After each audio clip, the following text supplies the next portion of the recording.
In this world, everyone has a tumor growing out of their head. And the moment emotions spiral out of control, that tumor explodes.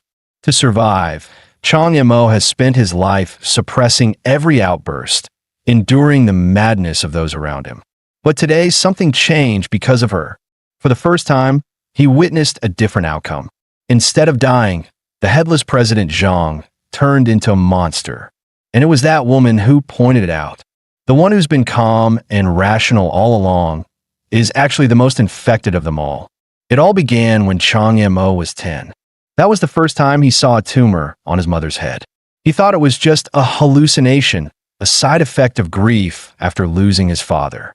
But then his mom started losing her temper more and more, and the tumor just kept growing. Until one day it exploded. It wasn't until years later that Chang Mo learned this was a disease, a condition known as emotion sickness. From that moment on, he never allowed himself to get angry again.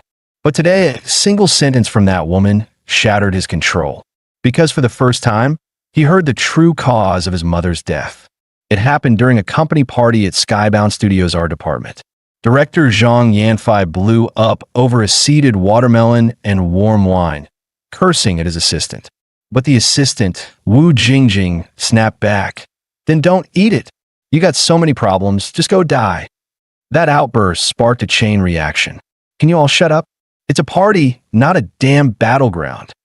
Trying to calm things down, Chang Mo quickly stepped in. "Let's cool off. Director Zhang, I'll get you a new drink and watermelon." "Jingjing, I apologize on his behalf." But without warning, Zhang smashed a wine bottle at his head. "The hell does this have to do with you?" The room fell into dead silence. You could hear a pin drop. And just like that, the tantrum faded and Zhang Yanfei regained his calm. Director Zhang clung to Chang Mo, apologizing over and over. Only when Chang Mo calmly said, "It's really fine," did he finally let go. As long as everyone calms down. Soon, the party was back in full swing. Laughter returned. Meanwhile, Chang Mo stood in the corner, quietly wiping blood from his forehead. Yi Li, a female co-worker who often flirted with him, blinked in disbelief. "That's it? You're just gonna let it go? You're something else." He gave a helpless smile. "What choice do I have? I'm probably the only normal one in this whole department. Besides, you've seen it too, right? The real reason they all lose control are the sacs growing on their heads." Right then, Director Zhang started another shouting match with someone else. And this time, the tumor on his head had grown much bigger. It was on the verge of exploding. Chang Mo sighed and stepped forward again, ready to intervene. But Yi Li stopped him with a sharp observation. "You don't actually care if they live or die, do you?" He paused, then replied flatly, "No.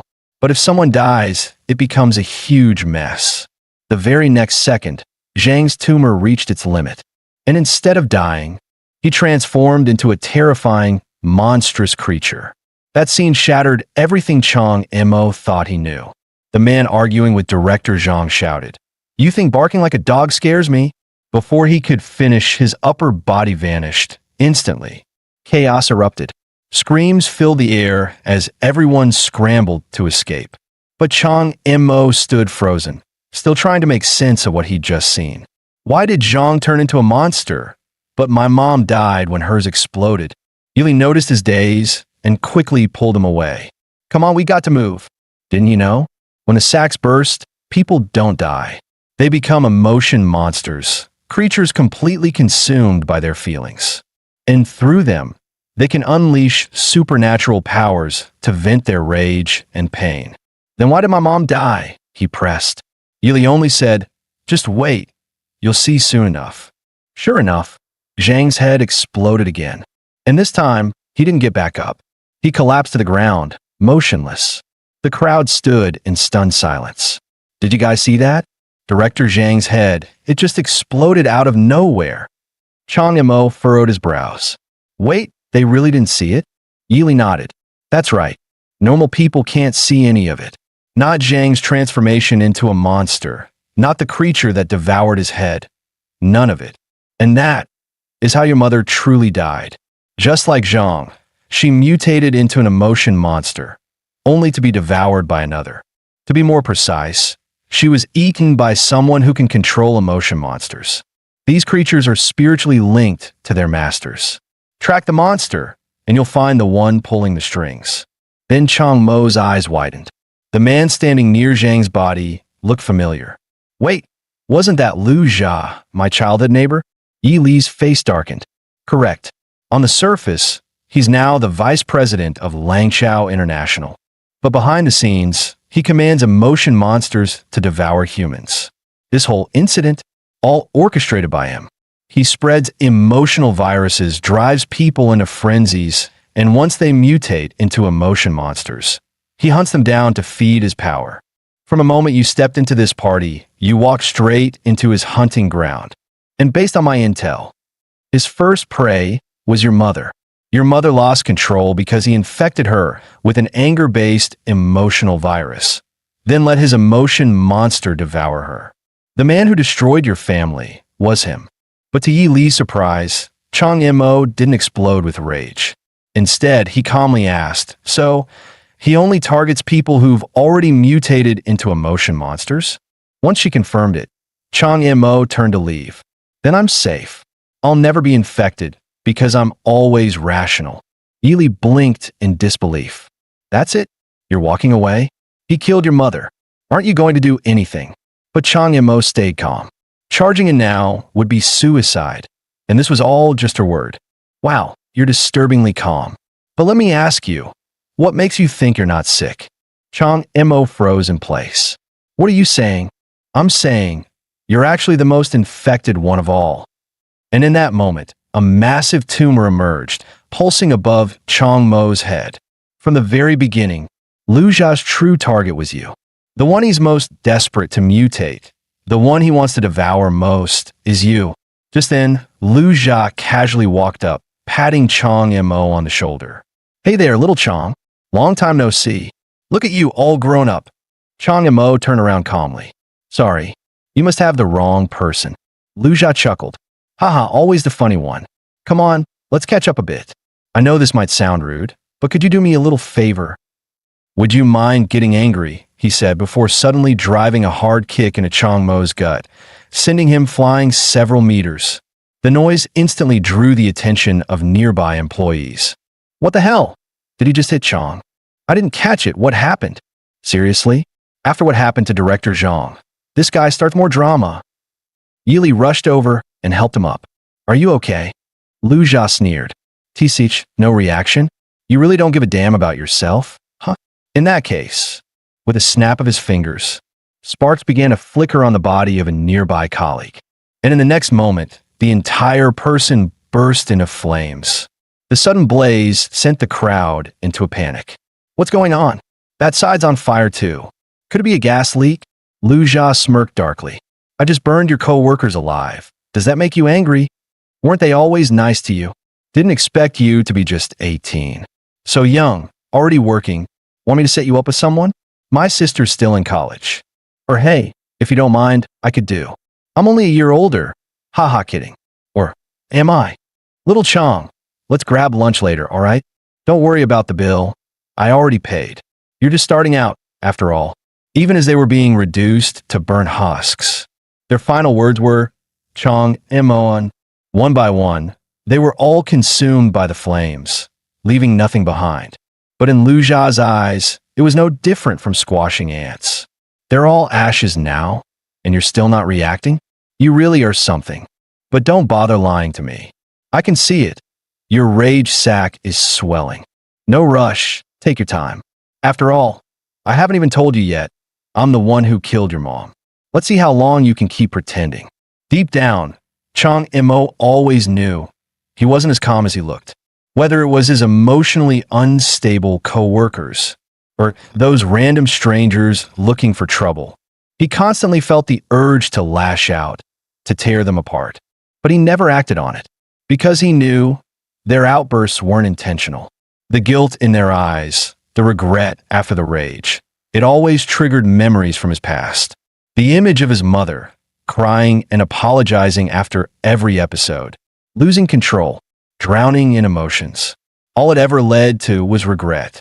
That's why he kept himself chained, repeating to himself, stay calm, stay rational. That's how it's always been. But now, what reason did he have to stay rational anymore?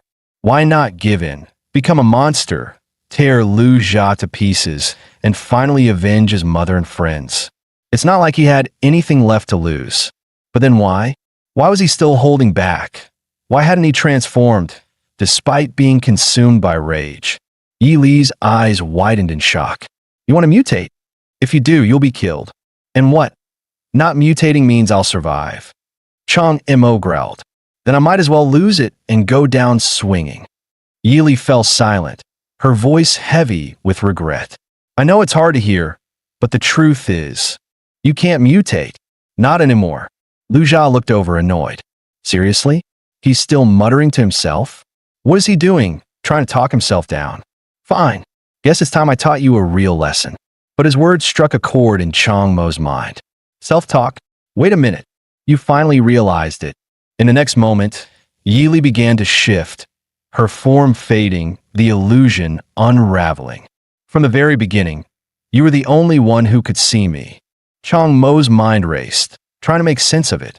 But before he could act, Lu Jia's attack was already crashing down. Suddenly, Lu Jia froze. His eyes widened in shock as he stared ahead. In Chang Mo's mind, Yi Li's voice echoed. The reason you couldn't transform before is because the moment you saw me, you were already infected. Infected by me. And you became an emotion monster of rationality. Lu Jia's jaw dropped as he saw what stood before him. A creature bound in heavy chains, with a pitch-black void where its face should be. What the hell is that thing? Even Chang Mo stood stunned. That thing was his emotion monster? Wait, rationality counts as an emotion? And if I already transformed long ago, why could I only see it now? And this woman, I thought she was just a co-worker. But she's the one who infected me, the one who caused this change. Who is she really? As if reading his thoughts, Yi Li said softly, I know you have questions, but there's no time for all the answers right now. Just know this. Rationality is the most unique emotion of all. It has the power to suppress every other emotion, including Lu Jia's rage. And as for why you couldn't see your own emotion monster before, it's simple, she added. In this world, you can only see what you're aware of. Lu Jia's composure cracked. No, this is bad. His monster isn't clinging to him. It's standing far away. That means he's not a slave to it. He's like me. He's become an emotive entity, someone who controls the monster. But don't get cocky just yet, Lu Jia sneered. You think a freshly awakened monster like yours can take me on? With a roar, Lu Jia launched a blazing fireball straight at Chang Mo. But the very next second, his eyes widened in shock. The attack passed right through. Chang Mo looked just as confused, but Yi Li quickly explained, you can't control your emotion monster yet. That means it can't interact with the real world. Right now, it's more like a projection. It's not truly here, not physically.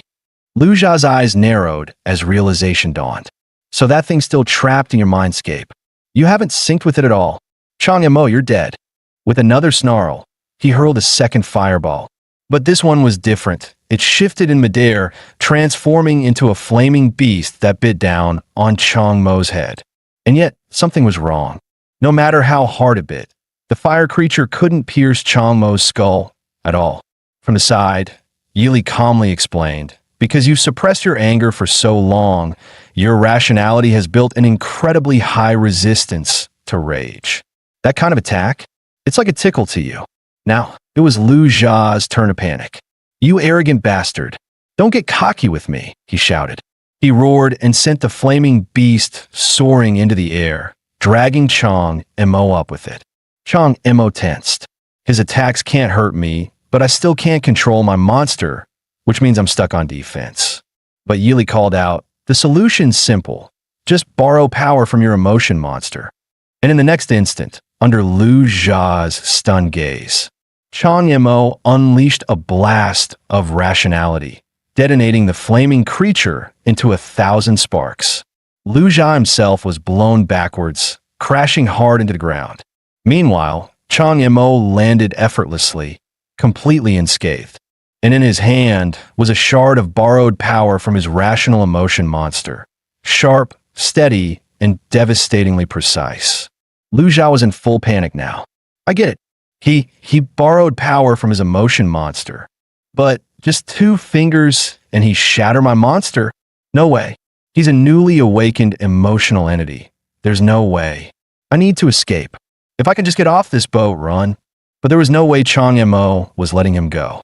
In the next second, he launched forward, charging straight at Lu Jia like a bullet. Still, a question lingered in his mind. Wait, didn't I destroy his emotion monster? Then how is he still using fire-based attacks? Yi Li answered calmly. Emotion monsters don't die so easily. They simply stop existing in this world for now. Meanwhile, the chase had taken him outside, onto the deck. It was only now that Chang Mo realized they were on a massive luxury cruise ship, the world-famous Sea Emperor. And at that very moment, the Sea Emperor was sailing through the coastal waters just off Donghai City. Just then, Yi Li urgently warned, chasing down an emotional entity on this cruise ship is incredibly dangerous. According to public info, the Sea Emperor is a world-famous cruise liner. Its routes span the globe, and right now, it's docked off the coast of Donghai City, one of the hottest tourist spots around. After Donghai's waters turned pitch black from the oil disaster, only a handful of vessels were allowed in. The Sea Emperor is one of them. Skybound Group really went all out, huh? Throwing a department party here for your art team? But here's the thing. This ship isn't just a resort. It's run by emotional entities. They trade here. They live here. And they're served here. One of their premium services? Hunting regular humans. So attacking an emotion body here? That's like picking a fight with the owners of the Sea Emperor. And Lu Jia? He's one of their VIP elites. How powerful is this ship security? Put it this way, 1 finger from the wrong guy, and you're dead. So finish this quickly. If you don't, you'll never get another chance. And you can't afford the backlash. Hearing that, Chang Mo's eyes sharpened. He surged forward like a bullet, blasting toward Lu Jia with everything he had. Meanwhile, inside the VIP lounge of the Sea Emperor, a few guests were admiring a grotesque art piece made entirely of a young girl's bones. Victor Lee of the Wild Frontier Consortium stood proudly. Allow me to introduce this work, The Sad Girl. After her death, her skin was peeled back, revealing a skeleton that, ironically, appears to be laughing. The juxtaposition between death and joy gives a tremendous visual impact. He added with a smirk, but here's the special part. This isn't a replica. It's a real girl. And not just anyone. She was the daughter of a prime minister. Today, I present this gift to the Sea Emperor. Thank you for facilitating our most promising partnership. Captain Liu Yang responded courteously. Your group just secured the Stalnik market, and you already sent over the Prime Minister's daughter? Ruthless and impressive. Anna Chris of the Ugly Duckling Survival Club took a slow drag of her cigarette. I'd heard the Prime Minister was unwilling to cooperate. But this? Gotta admit, creative punishment.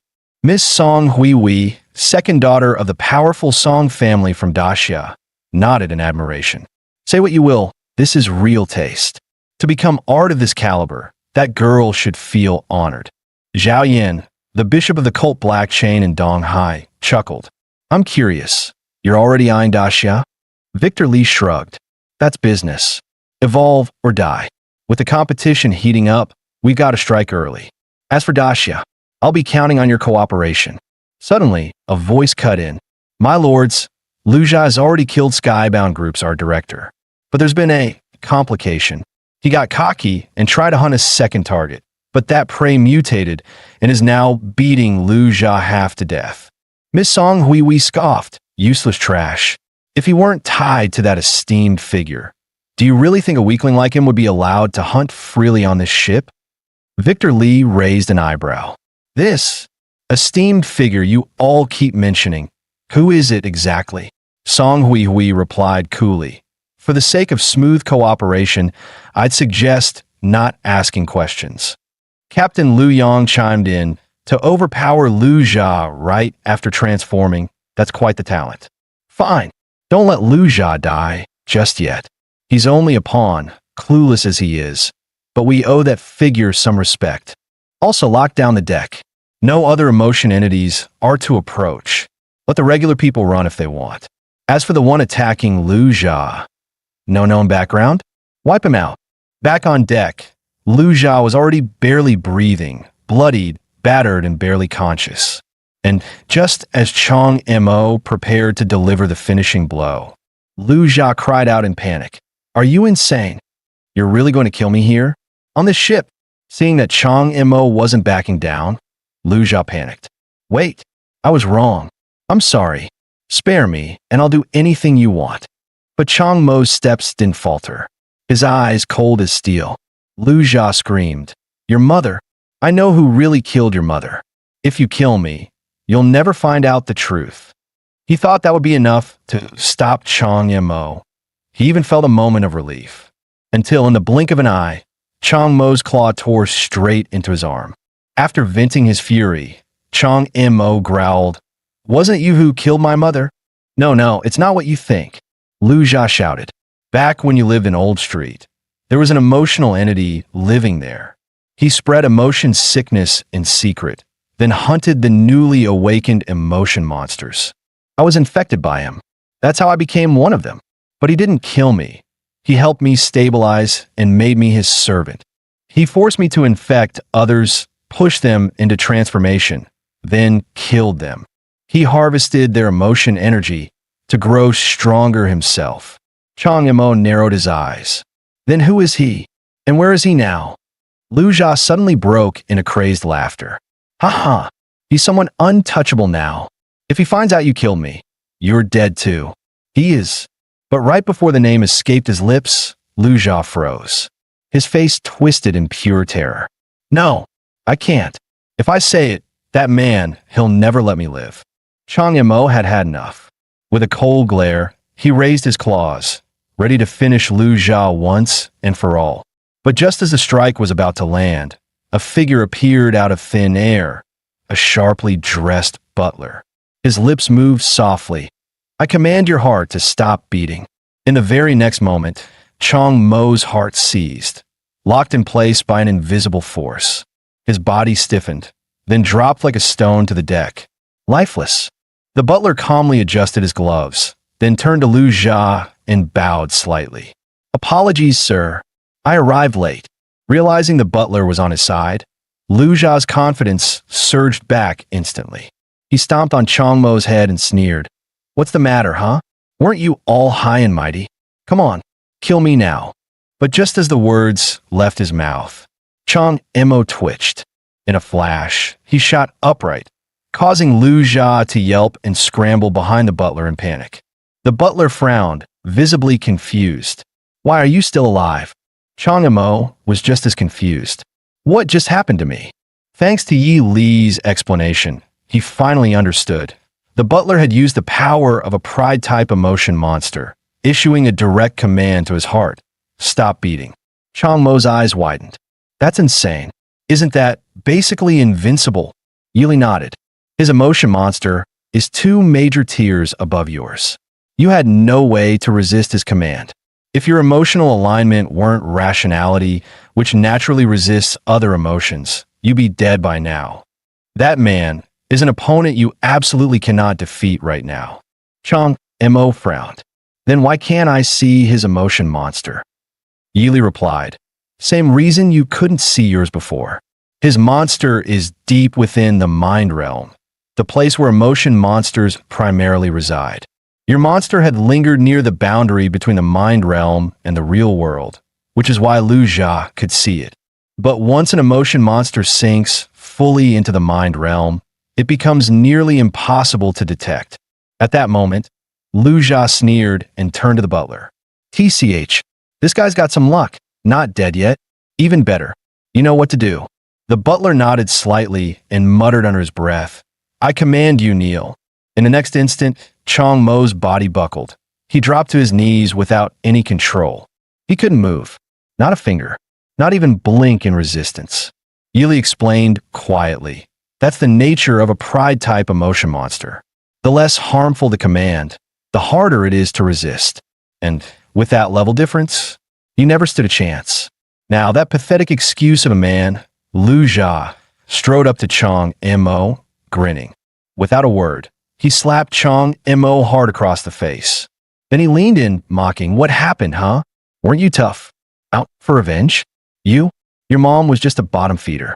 We emotion types can do whatever we want to her. And since you seem so curious, allow me to repay your little outburst earlier by walking you through exactly what happened the day your mother transformed. I remember it perfectly. The day your mom transformed, she was unusually calm. She wasn't under emotional influence. She bought groceries, cooked dinner, wanted to apologize for losing her temper earlier. Tomato braised beef, right? Your favorite. Too bad the whole floor was soaked in blood. Even the ceiling had splatter. The stew burned to a crisp. She became a target because that lord, casually joked, "Why not make the next prey that single mom next door?" At first, I objected. Your mom was kind. Back when I was broke, she used to bring me food. But watching her unravel, watching you fall from peace into ruin, I started to enjoy it.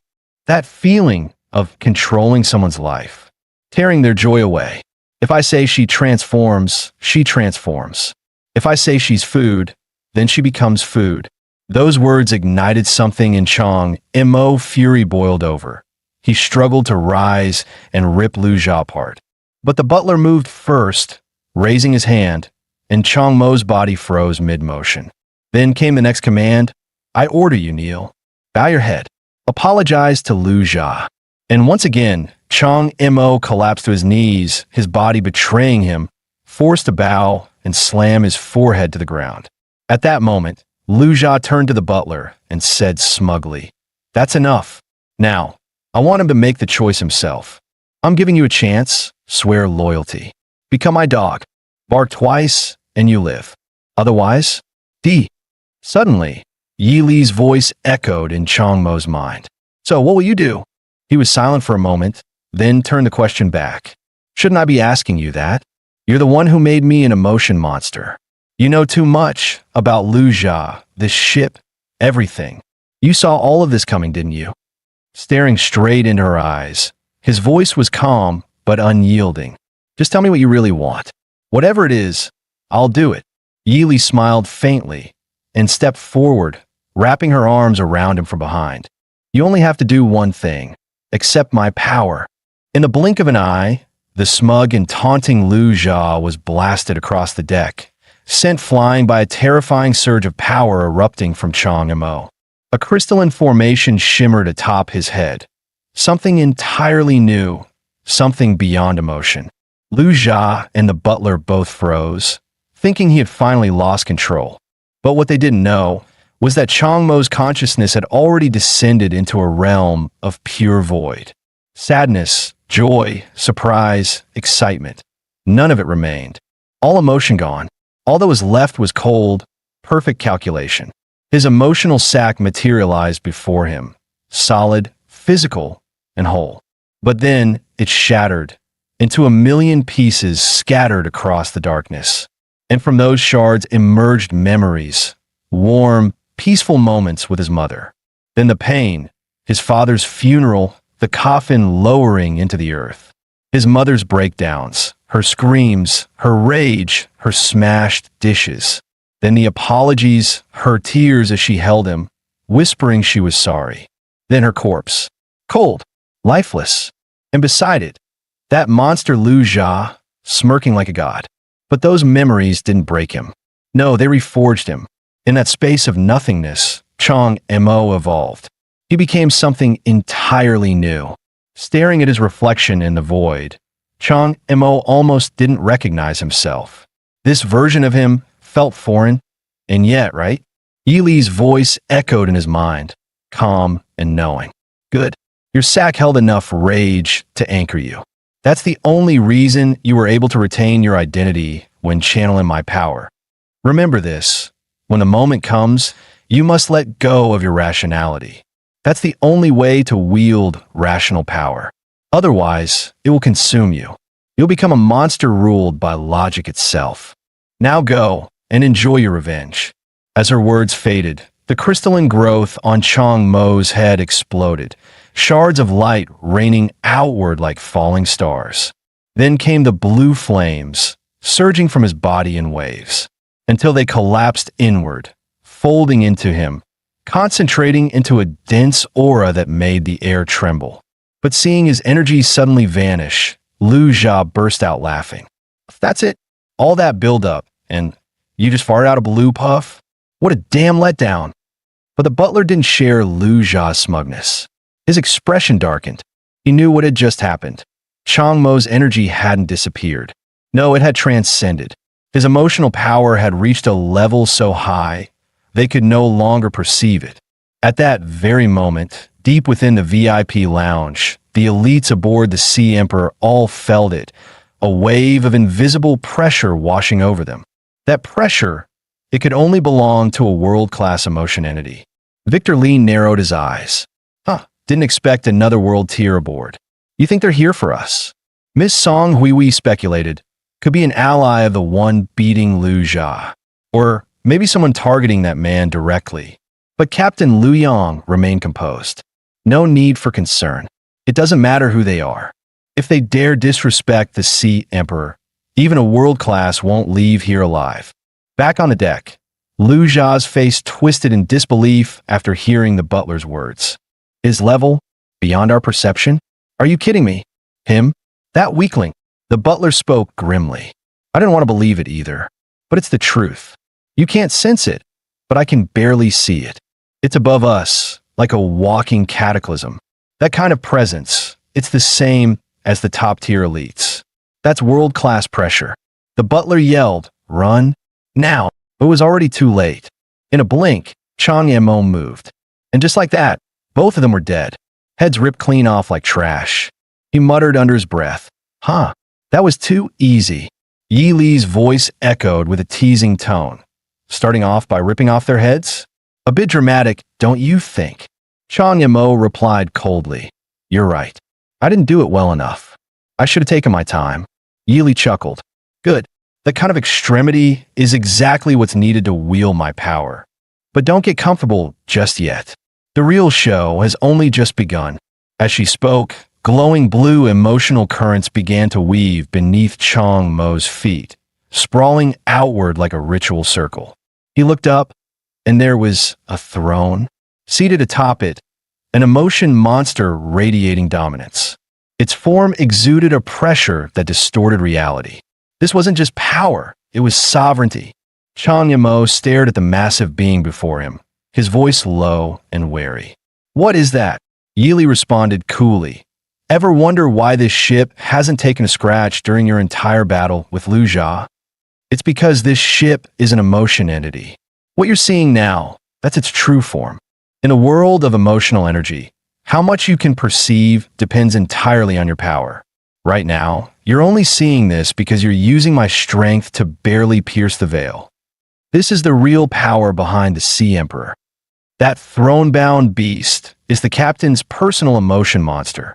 At that moment, the captain stepped forward, radiating arrogance. So you're the so-called world tier brat who refuses to die. Let's change that.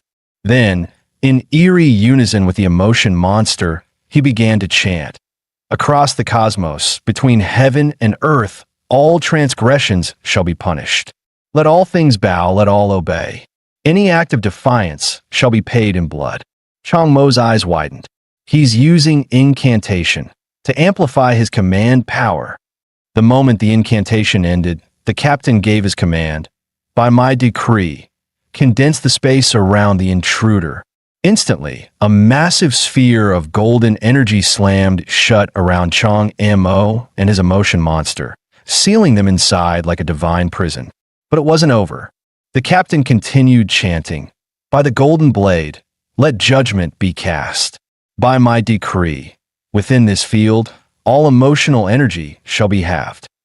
A swarm of golden energy blades rained down, stabbing toward Chang Mo and his rationality-based emotion monster like a divine execution. With a sneer, the captain finally spoke, pathetic. The elites in the VIP lounge nodded in agreement. That was fast. This world tears still green. Strange monster though, Never seen that type of emotion before. Must be one of those obscure alignments. But with his power halved, even another world tier couldn't recover from this. It's only a matter of time now before the captain orders his capture. But just as those words left their mouths, a sharp crack echoed through the air. The golden prison around Chang Mo began to fracture. The room fell silent. Eyes widened in disbelief. Even the ship's captain, stoic and arrogant, visibly flinched, his pupils narrowing in shock. In the very next second, Chang Mo's emotion monster tore through the golden prison like it was paper. With a sharp swing of his hand, a torrent of emotional energy erupted from his rational form, crashing down like a waterfall. In an instant, the Sea Emperor vessel was swallowed whole by the blast. The captain stood frozen, eyes wide, completely stunned. Now, only Chang Mo's emotion monster hovered above the waves, riding the violent aftershock. As the energy began to fade, the captain looked down and his jaw clenched. Half of his prized golden energy construct had vanished. He glared at the power rising off Chang Mo like a storm, fear finally creeping into his eyes. What the hell is this monster? He broke free under a sealed command? Did he come here for me? Or for the organization backing me? The thought barely lasted a moment, before fury replaced fear. Doesn't matter why he came. Anyone who dares challenge my authority dies. The captain roared, "Guards!" In an instant, the emotion monster behind him split into countless soldier forms, charging at Chang Mo like a swarm of ants. They surrounded his rational form from all directions. But no matter how many came, Chang Mo's emotion monster cut them down one by one, each slash an instant kill. The captain, panicking, shouted again, "Stop him!" Suddenly, Chang Mo's body froze mid-air. Just like the butler's earlier command, he was completely paralyzed. Before he could break free, dozens of spears pierced through his body with brutal force. But that kind of attack barely scratched him. With a furious roar, Chang Mo unleashed a devastating strike. The soldier army burst apart like shattered glass, obliterated by a single blow. Meanwhile, Chang Mo's emotion monster had slaughtered the golden colossus, stepping forward with a blood-soaked bronze blade, closing in on the captain. The captain panicked, hurriedly chanting the command, "Stop!" But it was too late. The massive blade struck him hard, sending him crashing down from the sky in utter disgrace. As soon as he hit the ground, Chang Mo dashed in like lightning. Yet the captain, a world-class fighter, recovered in a flash, regaining his composure. With a cold glare, he summoned his emotion beast once more and launched it straight at Chang Mo. Unfazed, Chang Mo had his rational emotion monster intercepted head-on. His strategy was clear: have his monster stall the captains, while he focused on taking down the captain himself. 2.5 minutes later, their monsters were locked in a fierce battle. But Chang Mo's was clearly on the losing end. At the same time, Chang Mo himself was running out of steam, his breath starting to falter. The experienced captain instantly caught onto Chang Mo's weakness. A wicked grin curled on his lips. He's losing steam. This is my win. There aren't many places to run on the open sea. If I can capture him alive and uncover the truth about his emotion monster, that'd be a major win for the entire organization. Just then, Yili's voice rang beside Chang Mo. "Bad news. My power's almost drained." "What?" Chang Mo panicked. "What do we do now?" "What else?" "We run." Before he could protest, the chain linked to his rational emotion monster yanked him back. He turned around and bolted. At this point, there was only one option left: jump into the sea.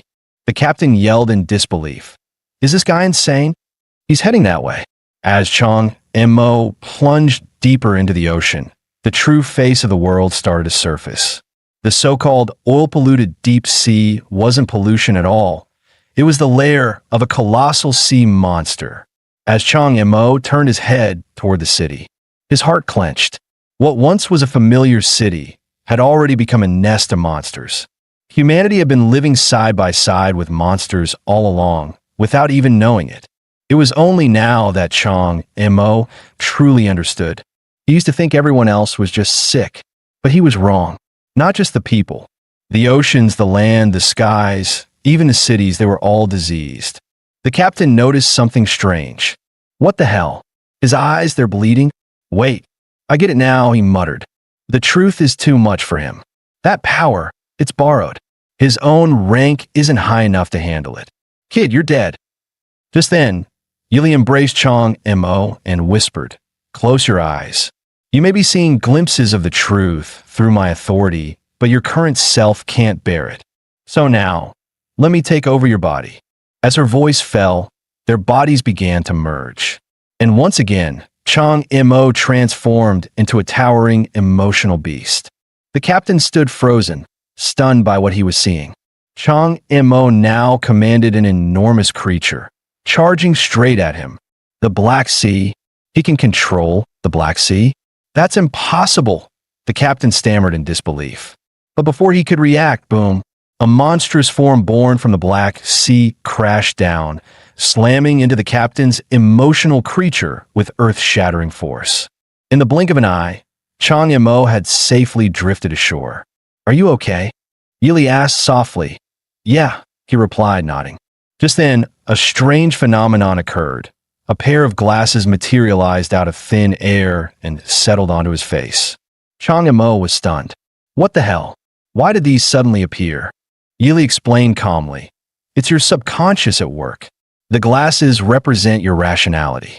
Once your emotions settle, that rational part of you takes control again. That's when the glasses return. Taking a deep breath, Chang Mo asked, Donghai City, and that thing in the sky. What the hell is happening to this world? The world has already changed beyond recognition, Yili said with a somber look. You were just too low level to realize it. The news claimed Donghai was polluted by oil. In reality, the contamination came from emotional entities. Years ago, a catastrophic battle broke out. A world-level depression entity went berserk. Her body turned into thick, black liquid, swallowing fleets of aircraft carriers and warships. That face you saw was her true form. As for Donghai City, these days, entire regions are ruled by emotional monsters. It's not unusual. That ship you were on, and even your own emotional creature, it's all the same. As for that thing in the sky, if I'm right, that's... But strangely, Chang Mo didn't catch the rest. What? What are you saying? Yili looked puzzled. You can't hear it? That proves it. Whatever that thing is, your current soul just isn't built to comprehend it. If you try to force it, your mind will break. Chang Mo muttered to himself. So, this is the truth behind emotional illness? That so-called sickness is just the tip of the iceberg. Yili's voice grew soft. I saved you, yes, but I also showed you the truth of this world. For a tiny ant like you, dying in ignorance might have been kinder. Because from now on, peace is no longer an option. Battle and chaos will follow you everywhere. She hesitated, then asked quietly, I'm the one who pulled you into this storm. Do you resent me for it? Chang Mo gave a faint smile. No, actually I'm grateful. I know you've got your own agenda, but I've never felt this alive before. It's like I've been reborn. So tell me, who are you really? And what exactly do you want from me? I'm just a wandering soul, she said softly. For years, I've drifted through this city. No one could see me. No one ever spoke to me. As my rationality faded, so did my strength and my memories. I can't even remember who I really was. Only my name remained. I was like a dying flame without fuel, destined to vanish. Until I met you. That day, you bumped into me on the street and said, Excuse me, I'm going to be late. You're the only one who's ever spoken to me. The only one who could touch me. The only one capable of carrying my rational essence. If I was the dying flame, then you were the furnace that kept me burning. With you, I could hold on to myself. I could exist. That's why I got close to you. Why I pretended to be your colleague. Why I helped you investigate your mother's death. Why I fought with everything I had to protect you on the Sea Emperor. I will help you get everything you desire. Wealth, power, status, whatever you want. I'll make it happen. But in return, you must become stronger. Strong enough to face the truth in the sky. Strong enough to uncover what lies beyond. because the most important part of me is up there. Let's start over. My name is Yili, and today marks my rebirth too. Changyamo, this is our rebirth. The scene shifts. Two figures stand on a sleek kayak, gazing out over the remains of the sea emperor drifting on the distant ocean. The woman asked, "Did you figure out who that guy was?" The man nodded. Surprisingly easy. Name, Changyamo, 18 years old. Works in the art department at Tianji Group in Donghai City. His mother died when he was 10, likely killed by Liu Jia. According to his company's annual medical records, he was just an ordinary person this March. The woman, revealed to be the second miss of the Song family, narrowed her eyes. Impossible. If he fought the Sea Emperor, he's at least world-class. No one gets that strong in just a few months. His power was probably borrowed. During the fight with the captain, his eyes started bleeding, probably after glimpsing that thing in the sky. If the power was truly his, he wouldn't have reacted like that. Interesting. To borrow power that can even control the Black Sea? Who's backing him? Didn't the captain ask us to look into this guy too? In that case, let's stall the report. Time to go. I'm not world-class yet, and staying up late is terrible for my skin. Miss Song, what about the boy? Don't worry. With the Song family's reach across the Federation, he won't get far. And whoever lent him that power won't escape either. This power will be ours. For our master. The next morning, Yili asked calmly, "So, what's your plan now?" Changmo's expression turned cold. Liu Jia may be dead, but the man he mentioned, the one who ordered my mother's death, is still out there. I have to find him. Yili didn't sugarcoat her response. That man is a dangerous one. A power hidden deep in the shadows. You're not ready to face someone like that. Not yet. What we need most right now is shelter. If I'm right, the forces behind the Sea Emperor are already hunting us. And I've burned through nearly all my power. If another world class shows up, we're done. And it's not just the grudge you've made. Your emotional power, what you showed back there, it's rare. Dangerous. Enough to drive entire factions insane. Just then, Changyamo suddenly shouted, startling Yili, "What is it? Crap. I was supposed to go to work today. I totally forgot." He slapped his forehead. "And my entire project team's dead. Guess there's no project left anyway. Still, it would have been nice to keep getting paid without working. But now I've missed my shift. I'm basically AWOL. Probably getting fired, there goes my salary. How am I supposed to survive now?" Yili was left speechless by Changmo's sudden panic over getting fired. It was only now that he truly felt it. His old life was gone. There was no going back. "Come on," Yili said. "We're almost there. The place I mentioned, it's just ahead." Soon, the two arrived at their so-called sanctuary. But as Changyamo stepped inside and saw the drooling, vacant-eyed people wandering around, "This is your idea of a safe haven?" he asked, dumbfounded. "Exactly," Yili replied calmly. They had arrived at Donghai City's second psychiatric hospital. "Don't underestimate this place," she explained. "It might be remote, but this is an official government facility, specifically for treating emotional disorders. And remember, Donghai is under Daxia's jurisdiction. The Daxia government is the strongest force here. People like you, who can control emotional monsters, might get recruited by the government itself. Besides, there's something special about this place. Too bad you can't see it yet." Changyamo raised an eyebrow. "Something special? Remember the giant emotional monsters you saw when you borrowed my power? One of them is stationed here. It guards this place." After that, Changyamo went to the front desk, paid the fee, and had his blood drawn. The nurse handed him a clipboard and said, "Please wait a moment. Your results will be out shortly." As Changyamo waited in the hospital lobby, his eyes scanned the surroundings. No wonder this place specializes in treating emotional disorders. None of the nurses have emotion sacks on their heads. Even most of the patients don't. That's rare.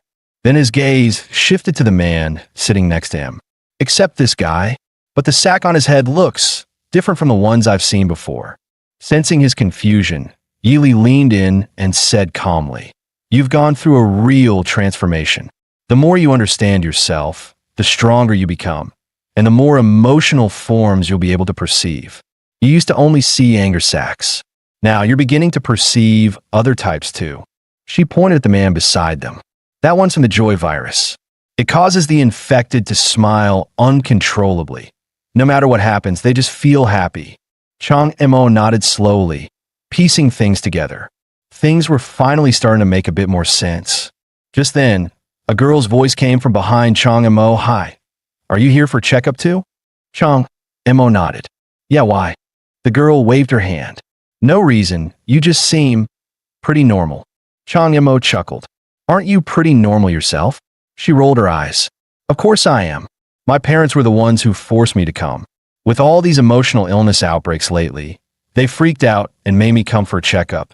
They even threatened to throw away my entire collection if I didn't.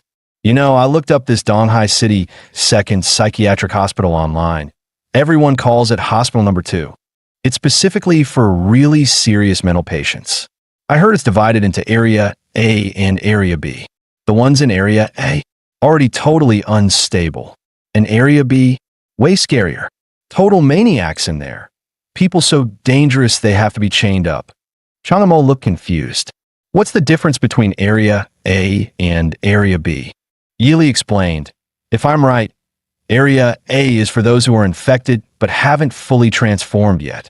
Area B is for those who have transformed, actual emotional entities. Chang Mo asked the girl, then why'd you even come here in the first place? She replied confidently, because if the second hospital turns me away, my parents will stop nagging. The first hospital might still take me, but the second? They deal with potential killers. There's no way they'd admit someone as normal as me. Soon, the test results were out. A nurse shouted while checking the names. Zhang Quan, Li Gooden, your results are ready. You're advised to transfer to Donghai City First Psychiatric Hospital. Wang Bin, your prescription is ready. Don't forget to take your meds on time. The girl kept chatting with Chang Mo. See, even those other patients who seem totally fine, this hospital won't admit them. We're way too normal. They'll probably just send us home. Just then, the nurse called out, Chang Mo, Zhang Jieqi, come with me to complete your admission paperwork. Hearing their names, both Chang Mo and the girl froze. Zhang Jieqi yelled, wait, what? Why are we being admitted? On the way to the front desk, the young nurse Zhou Yang smiled and said, it's been ages since we had patients voluntarily come to the second hospital. You two are sharp. Choosing this place was a brilliant decision. The environment here is even better than a 5-star hotel. Super comfy. All meals are prepared by gourmet chefs. You might not want to leave once you settle in. So don't worry. Just relax and enjoy your recovery. Zhang Jieqi still couldn't believe it. No way. This is the second psychiatric hospital. I'm actually being admitted? Am I really that abnormal? The nurse tried to comfort her. Honestly, these days, who doesn't have a little mental strain? Early intervention just keeps things from getting worse. Chang Mo whispered to Yili, is Zhang Jieqi a host to an emotion entity too? I didn't see her emotional creature. Could it be hiding inside her mental realm? That's right. Your current ability isn't strong enough to perceive creatures that reside deep in the heart realm. Then how did the hospital detect we're emotion hosts just from a blood test? If I remember correctly, it's because emotional entities make your blood unmeasurable by normal instruments. Technically, your blood becomes unreadable. As for how exactly that works, I've never seen their machines in action, so I can't say for sure. As the group moved deeper into the facility, armed guards began appearing on the upper levels. The atmosphere grew noticeably tense. Suddenly, Zhang Jieqi froze and shouted, wait a second. This is Area B, right? Isn't this where they lock up all the psychotic killers? She grabbed the nurse's arm in panic, her voice trembling. I swear, I've never had thoughts of killing anyone. Why are they putting me in Area B? The nurse chuckled and reassured her. Relax. Those horror videos online exaggerate everything. If I don't make it sound scary, how would they go viral? Just follow the treatment plan. Everything will be fine. Really? Zhang Jieqi asked nervously. The nurse smiled and nodded. Of course. But as her eyes scanned the room, her expression suddenly changed. Wait a minute, you all. Why are all of you carrying guns? At that moment, the guards on the upper floor silently took position, aiming sniper rifles toward them. Chang Mo's heart tensed. Did they all see it too? Is that Zhang Jieqi's emotional parasite? He couldn't help but ask Yili, what happens to the patients who aren't accepted by the official system? Yili gave a faint smile. They're usually locked up. If they show signs of being dangerous, they might be dealt with on the spot. So, whatever you do, don't make any sudden moves. Just when everyone thought Zhang Jieqi was about to lose control, Chang Mo gently patted her on the shoulder. Jieqi, take it easy. Relax. If you stay this tense, they might really mistake you for a threat and shoot you. Comforted by his words, Zhang Jieqi gradually calmed down. At the same time, the emotional parasites surrounding her began to fade away. She glanced back at Chang Mo and murmured, "Yeah, you're probably right." Then she turned to the nurse and said, "Sorry, I overreacted just now." The nurse finally let out a quiet sigh of relief. Her parasite has retreated into her mindscape. She was right at the edge of losing control and somehow pulled herself back. Yili looked at Chang Mo with a trace of surprise. "I didn't expect that. She's a total stranger, yet you still cared enough to stabilize her with your rational power." Chang Mo replied calmly, "I just wanted to look a bit compassionate. If I stood there coldly while she was about to get shot, wouldn't that make me seem heartless? No way the authorities would recruit an emotionless parasite like that." But in the very next moment, just as everyone let their guard down, the nurse suddenly spoke in her radio. "Fire!" Bang! A single shot echoed. Zhang Jieqi collapsed instantly. Chang Mo's expression didn't even flicker. It was as if none of it had anything to do with him. Yili leaned closer and whispered, "Hey, show some reaction. You're looking a bit too dead inside." Chang Mo frowned slightly. Zoned out again. Another one down. How many is that now? It's starting to feel normal. But he quickly noticed something was off. There was no blood on the ground. It seemed Zhang Jieqi wasn't dead after all. That was a tranquilizer round. He sighed in relief. Tranquilizer? Yili chuckled. Nice acting. Just a little slow. Sorry, Chang Mo replied flatly. I'll do better next time. On the other side, the nurse instructed 2 staff members, take her away. Unidentified emotional entity, unstable state. Treat as high-risk containment. Thanks for the help. Chang Mo frowned. High risk? What does that mean for her? The nurse smiled sweetly. Just means we need to watch her a bit more closely. You weren't scared just now, were you? You seemed awfully calm. How about I run a quick assessment for you two? Just a few questions. Assessment. Chang Mo raised an eyebrow. Sure, go ahead. Did you come here on your own for the checkup? That's pretty rare, the nurse asked. Can you tell me what made you decide to visit a psychiatric facility? Well, Chang Mo replied earnestly. At first I started seeing things no one else could, these sacks on people's heads and monsters. Then I began to feel some kind of power, something invisible to others. He raised his hand and pointed to his palm. I think it might be a hallucination, so I came to get it checked. This thing in my hand, can you see it? The nurse froze in place, eyes wide as she stared at Chang Mo's palm. Well, that's unexpected. I need to report this right away. Without hesitation, she quietly stepped back and spoke in her radio again. Open fire. Bang! A single shot rang out. Chang Mo dropped to the ground. The nurse finally let out a long breath. What's going on today? 2 unknown types of emotional entities in one day. Scared me to death. Nice shot. Oldly right on target. Someone nearby chuckled. Good work, everyone. But hey, why'd we shoot the last guy too? He looked pretty normal. The nurse shook her head. Those are the scariest ones. I reviewed the hospital surveillance footage earlier. He hit it well, but his subtle body language gave him away. What kind of body language? He was talking to someone invisible. That's classic dissociative identity disorder. The personality he shows now seems mild, but the other one might be extremely dangerous. And his emotional powers, they're unlike anything we've seen. What's worse, when he used those powers, no emotional entity appeared. That means he's already learned to control it. A dissociative patient with full command of an unknown emotional force? Way more dangerous than that girl. We had to take him down immediately. The nurse let out a breath. All right, call someone to take him away. But before she could finish, Chang Emo suddenly sprang up from the ground. The nurse gasped in shock. What? How are you still conscious? The intercom blared. Target is active again. Target is active. Level 1 alert.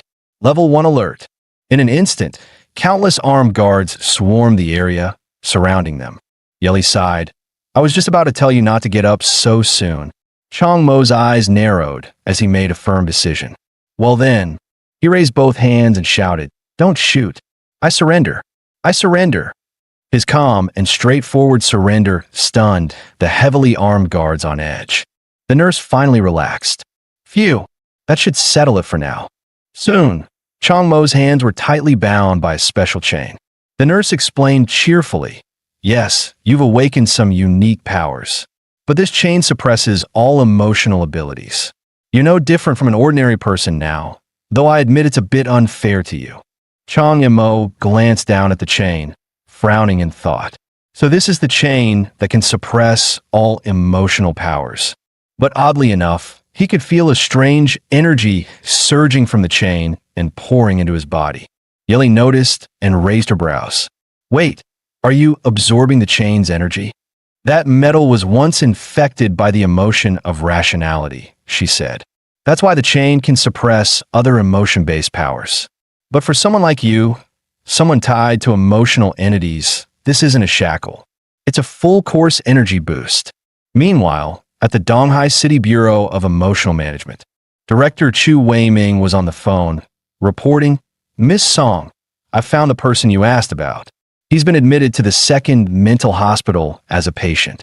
Since he's in the second hospital, he's under your jurisdiction now. Don't worry, Miss Song. I'll personally see to it that we bring him out. A sly smile crept into her voice. Well done. Chang Mo, not bad looking either. Before we extract that power of yours, we'll have plenty of time to enjoy ourselves. I can't wait to see that delicate face of yours twist in agony and despair. Zhang Jiechi was diagnosed with a strange illness. She could see handsome men showering from miles away. If she went too long without seeing one, eyeballs would start growing from her head. Nurse Xiao Lin grew anxious. Sister Zhou, she's losing control. We need to medicate her now. The head nurse, Zhou, held her back. Hold on. Let's see if she can suppress it with willpower. Zhang Jiechi screamed. I can't control it. Is it so wrong to really want to look at hot guys? Zhou's face hardened. No choice. Administer the injection. In a panic, Xiao Lin fumbled and dropped the syringe to the floor with a loud clack. What are you doing? You dropped it at the worst possible time. Just then, a hand reached out toward Zhang Jiechi. Calm down. If you lose control and become a monster, you'll never see anything again. It was the doctor who had just arrived. The head nurse quickly warned. Dr. Liu, we're being too reckless. Don't provoke her further. Just then, the emotional cysts on Zhang Jiechi's head began to tremble, and moments later, they disappeared completely. Dr. Liu praised her. Good job, Jiechi. I knew you could do it. All right, here's the preliminary diagnosis. Patient name, Zhang Jiechi. Exhibits obsessive fixation on handsome men. First symptom occurred 1 month ago after encountering a good-looking stranger. Upon returning home, she began to see him showering. Emotion-based ability suspected to be some form of clairvoyance.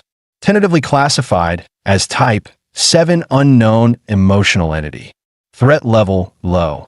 Upon hearing this, Chang Mo muttered, So, your parents sent you here because you could see hot guys showering? Zhang Jiechi scratched her head and grinned sheepishly. Hee, kind of embarrassing. Dr. Liu then turned to Chang Mo. Patient name. Chang Mo, emotionally stable. Claims to see and manipulate things invisible to others. Initially suspected of schizophrenia. However, the patient insists he's just fond of talking to himself. Observed emotional ability includes crystallization through the hands and emission of blue flames. Tentatively classified as type 7 unknown emotional entity. Threat level moderate. Dr. Liu smiled. No need to worry. You're emotionally stable, and that's a good sign. Once we fully understand your abilities, you'll be discharged. But until then, the suppression chains stay on. Thank you for your cooperation. Dr. Liu walked over to the next patient. And now you. Sigh. You're always the most troublesome. Patient name. Chunju. No abnormal behavior. No notable responses. Apart from irregular blood test results, everything about him seems totally normal. Well, almost. I mean, normal people aren't this vacant. Tentatively classified as type 6 unknown emotional entity. Threat level, low. Still gives me a headache. Chang Mo glanced at the boy named Chinju, silently wondering, is he a cognitively impaired emotional entity? Or wait, does stupidity count as an emotion now? At that moment, Zhang Jiechi suddenly burst out excitedly. Yes, I'm not mentally ill.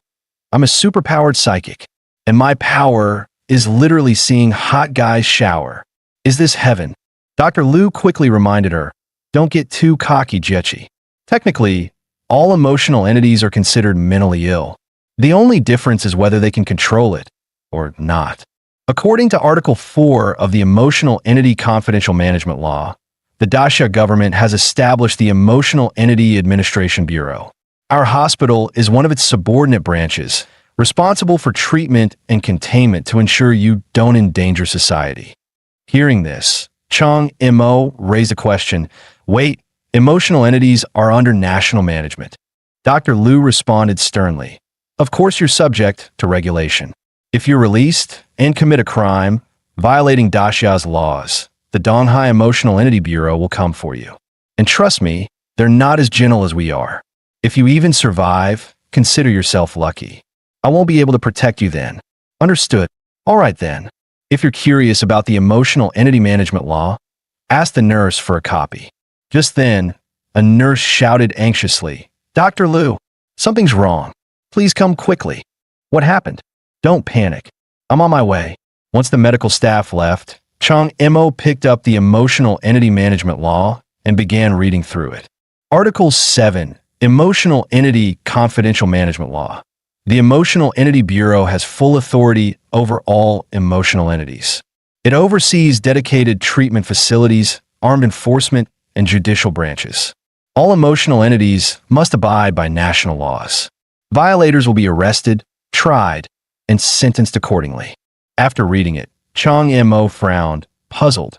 If emotional entities truly can't break Daxia's laws, then how did Liu Jia roam free all this time? Yeli said, of course, everything appears fair and just on the surface. But behind the scenes, there are definitely all kinds of shady deals. The fact that Liu Jia got away with everything clearly points to the involvement of higher-ups in the Emotional Entity Bureau. As for how deep it goes, no one knows. Chang Mo followed up. Then how did you know Liu Jia was the one who killed my mom? Yeli replied, I accessed the police archives. The cops actually suspected Liu Jia early on. But later, the case was transferred to a classified department, and the investigation stopped altogether. That department? The Emotional Entity Bureau, of course. That's when Chang Mo suddenly realized something. Wait a second. Liu Jia's backing comes from the top of the bureau. And this hospital we're in, it's under that same bureau. Aren't we basically doomed? Yeli paused, then said, oh yeah, you're right. Then she smiled faintly. Well, I don't really remember all the details. Before merging with you, my memory had been fading. I just knew it was risky, but worth the gamble. That's why I brought you here. Anyway, we're already here. The best thing to do now is absorb the power of this chain. For everything else, let's trust the me before the amnesia. Meanwhile, Dr. Liu was summoned to the office to meet with the director of the Emotional Entity Bureau. The director casually sipped a cup of coffee. Then, out of nowhere, he slammed the cup to the ground, shattering it. His fury was evident. Dr. Liu flinched and asked nervously, Director, what's wrong? The director threw a thick stack of documents onto the desk. What's wrong? You're really asking that? Take a good look at what you and your people have done. Outside the office, two nurses were eavesdropping against the door. Nurse Zhou muttered, seriously? Does he have to throw a tantrum every time he comes? Nurse Xiaoling asked quietly, why doesn't the hospital director step in? Nurse Zhou replied, the director? He can't do anything. That guy outranks him. Our funding depends on the Bureau. Eventually, the director stopped meeting with him altogether. Now, Dr. Liu is stuck dealing with him. Honestly, the director shows a little respect to the hospital head, but he's downright nasty to Dr. Liu. She shakes like a leaf every time she sees him. Just then, the director suddenly stood up and said sternly, "Last night, that man committed murder aboard the Sea Emperor cruise ship. And this morning, he managed to escape into your hospital. And you actually admitted him. Do you have any idea who's behind the Sea Emperor? Don't you know this man's a murderer? Don't you realize this has already escalated into an international incident?" He fired off 3 furious questions in a row before exhaling sharply. Staring down at Dr. Liu, he threatened, "Hand him over immediately, or don't blame me for what happens next." But to his surprise, Dr. Liu suddenly stopped trembling, her demeanor unusually calm. The director scoffed inwardly. Got her. Probably scared stiff this time. Can't even shake anymore. Just then, a droplet of blood splashed onto his shoulder. He reached up to wipe it off, but found nothing there. Thinking it was just his imagination, he began to relax, until more blood suddenly drenched him from above. And once again, it vanished into thin air. Still reeling in confusion, he tried to make sense of it all, but the next moment, blood reappeared, this time in torrents, flooding the entire floor beneath him. At that moment, Director Zhao's face was pale with terror. This was supposed to be a regular office, but he felt as though he were drowning in a sea of corpses and blood. What kind of emotional power is this? Dr. Lu Qingge. He recalled only seeing her during a few work meetings. Quiet, polite, always smiling. She seemed so gentle, so cultured, someone easy to handle. That's exactly why he came looking for her. But was this really the same person? Just as he struggled to decide his next move, the tapping of a cane echoed through the room. The director of the second psychiatric hospital, Yi Minxiu, had arrived. "Director Zhao, what a surprise. Why didn't you let me know you were coming?" As she appeared, the grisly vision dissolved without a trace. Zhao stared in disbelief. The sea of blood was gone. Yi Minxiu calmly spoke. "You're here about Chang Yimou, aren't you? My team completed the background check. The man he killed, Liu Jia, renounced his Daxia citizenship years ago. He's no longer protected by our law. And since the incident happened in international waters aboard the Sea Emperor, Chang Yimou neither harmed any citizens nor damaged national assets. Therefore, he hasn't violated the Emotional Entity Confidential Management Act." Director Zhao stammered. "Why, yes, but there's a lot of pressure from the Sea Emperor's side. You know who's behind them. The higher-ups demanded I give them an answer today." The dean tapped her cane heavily on the floor. Her expression turned cold. "You're talking about the Song family, aren't you? Spineless cowards. Since when do we let foreign-backed vessels dictate our internal affairs?" She turned sharply to Zhao. "And you? Wasn't Liu Jia a prime suspect back then? How did he manage to renounce his citizenship so easily and still strut around Donghai for years? Are you blind? Do I need to report that to your superiors too?" Moments later, Director Zhao drove away, tail tucked between his legs. Watching his car disappear, the dean snorted. "Humph, trying to throw weight around with me? Dream on." Dr. Liu clung to the dean's arm with a smile. "Dean, you were amazing just now." Whack! The dean's cane landed squarely on her head. "Control your emotions. Do you want to lose control again?" Dr. Liu pouted. "I've been holding it in for years. Can't I breathe a little? Besides, I've been feeling more stable lately." The dean scolded. "You're at your most dangerous stage right now. One moment of carelessness and you'll snap. Don't let your guard down." "Yes, ma'am," Dr. Liu replied obediently. A moment later, Dr. Liu exclaimed in shock. "So the world-class battle on the Sea Emperor really did happen? Even the polluted Donghai waters were stirred up because of it. Could the world-class being be Chang Yimou? Maybe his target was a ship all along." The dean replied calmly. "I don't know the exact details, but Chang Yimou isn't world-class. According to records, he's lived in Donghai since childhood, with annual health checks. The latest one shows he was still an ordinary human. So it couldn't have been him. Which means," she continued, "there must be a world-class entity behind him. Lu frowned. If that's the case, what's their goal? Did they clash with the Sea Emperor just to save him? And if he has someone like that backing him, why bother coming to our hospital? Her eyes suddenly glowed red. Don't tell me that world-class being's next target is us. Thwack. The dean smacked her with her cane again. Stop overthinking. She turned her gaze to a plant in the corner. And this, I told you to take care of it. Look at it. You shoved it in a corner like I wouldn't notice. Lu protested. Can we please stay on topic? This is serious. The dean finally sighed and returned to the matter. Don't worry. If that world class was within the hospital grounds, I'd have sensed it. But Chong Mo, Dr. Lu cut in coldly, I still say he's up to no good. We should have handed him over earlier. The dean gently held a potted plant and said, emotionals are like plants. Some can grow strong on their own, others need support, or they won't be able to stand at all. That boy is truly pitiful.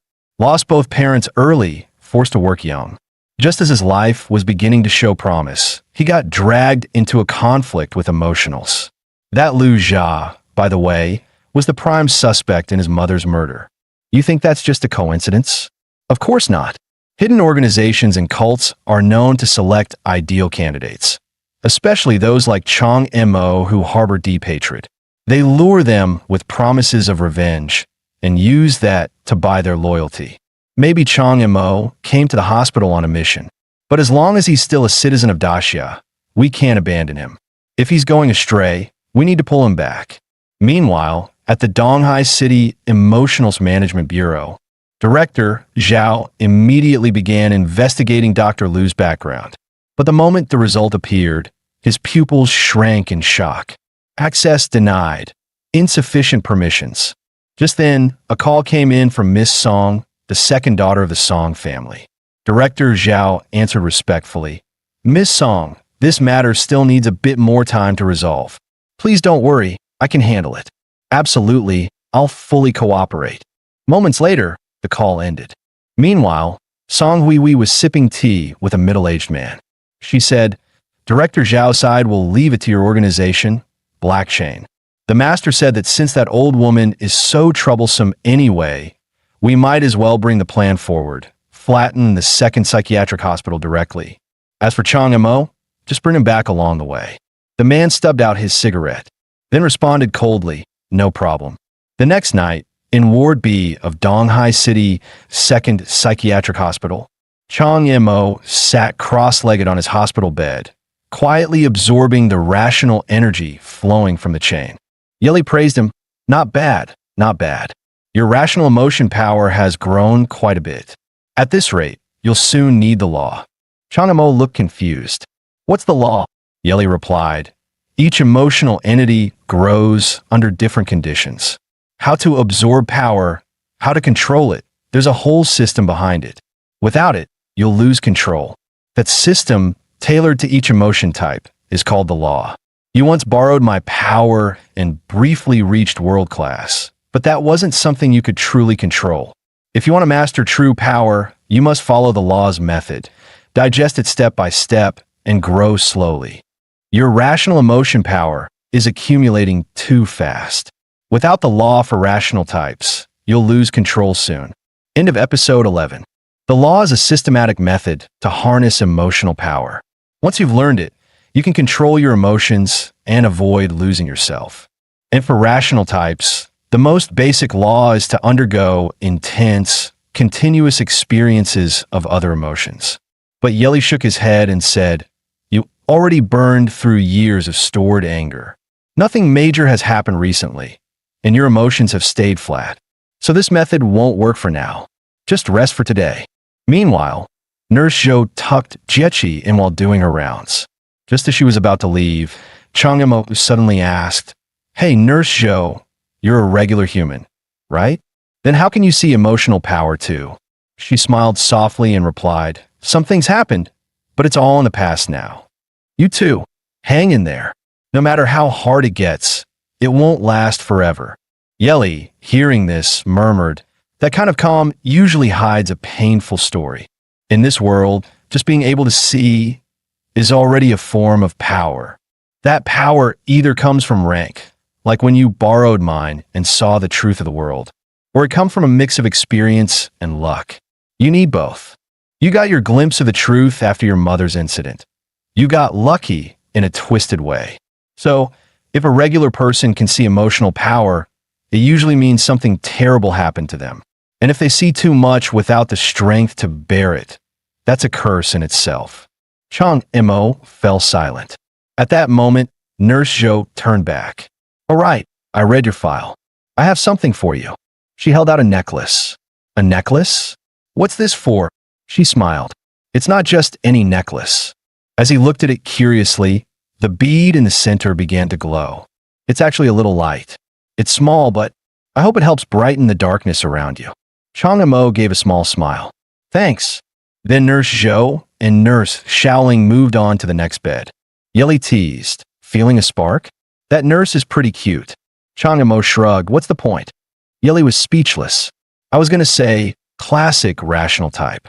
But honestly, that mindset, you're the one most likely to snap. Suddenly, Zhang Jieqi jolted awake from her bed. Chang Mo looked over. You okay? Zhang Jieqi rubbed her temples. Yeah, just a nightmare. Just then, another scream rang out. Nurse Xiaoling rushed over. What now? Why are all of you sleeping so restlessly? Before she could finish, the bed next to them exploded. Suddenly, a hand shoved her out of the blast. Chang Mo stood frozen, shocked by what he just witnessed. Zhang Jieqi stared in horror, mouth wide open. Nurse Xiaoling tumbled back, hitting the ground alongside a severed hand. Chang Mo couldn't believe what he was seeing. It was like the entire room had been erased from existence. Xiaoling stared blankly at the hand. Then, tears poured down her face. Sister Zhou. It was Zhou, the nurse, who had pushed her out in that final moment. And Zhou had been wiped out in an instant. Just then, someone crawled out from the crater in the floor. It was the patient with the joy-type emotion disorder. In the next second, his joy emotion entity emerged. Yeli shouted, "Careful! His joy forms lost control. Joy-type entities can dissolve anything. The earlier blast was his doing." Another explosion suddenly went off to the side. Then the rooftop erupted in flames.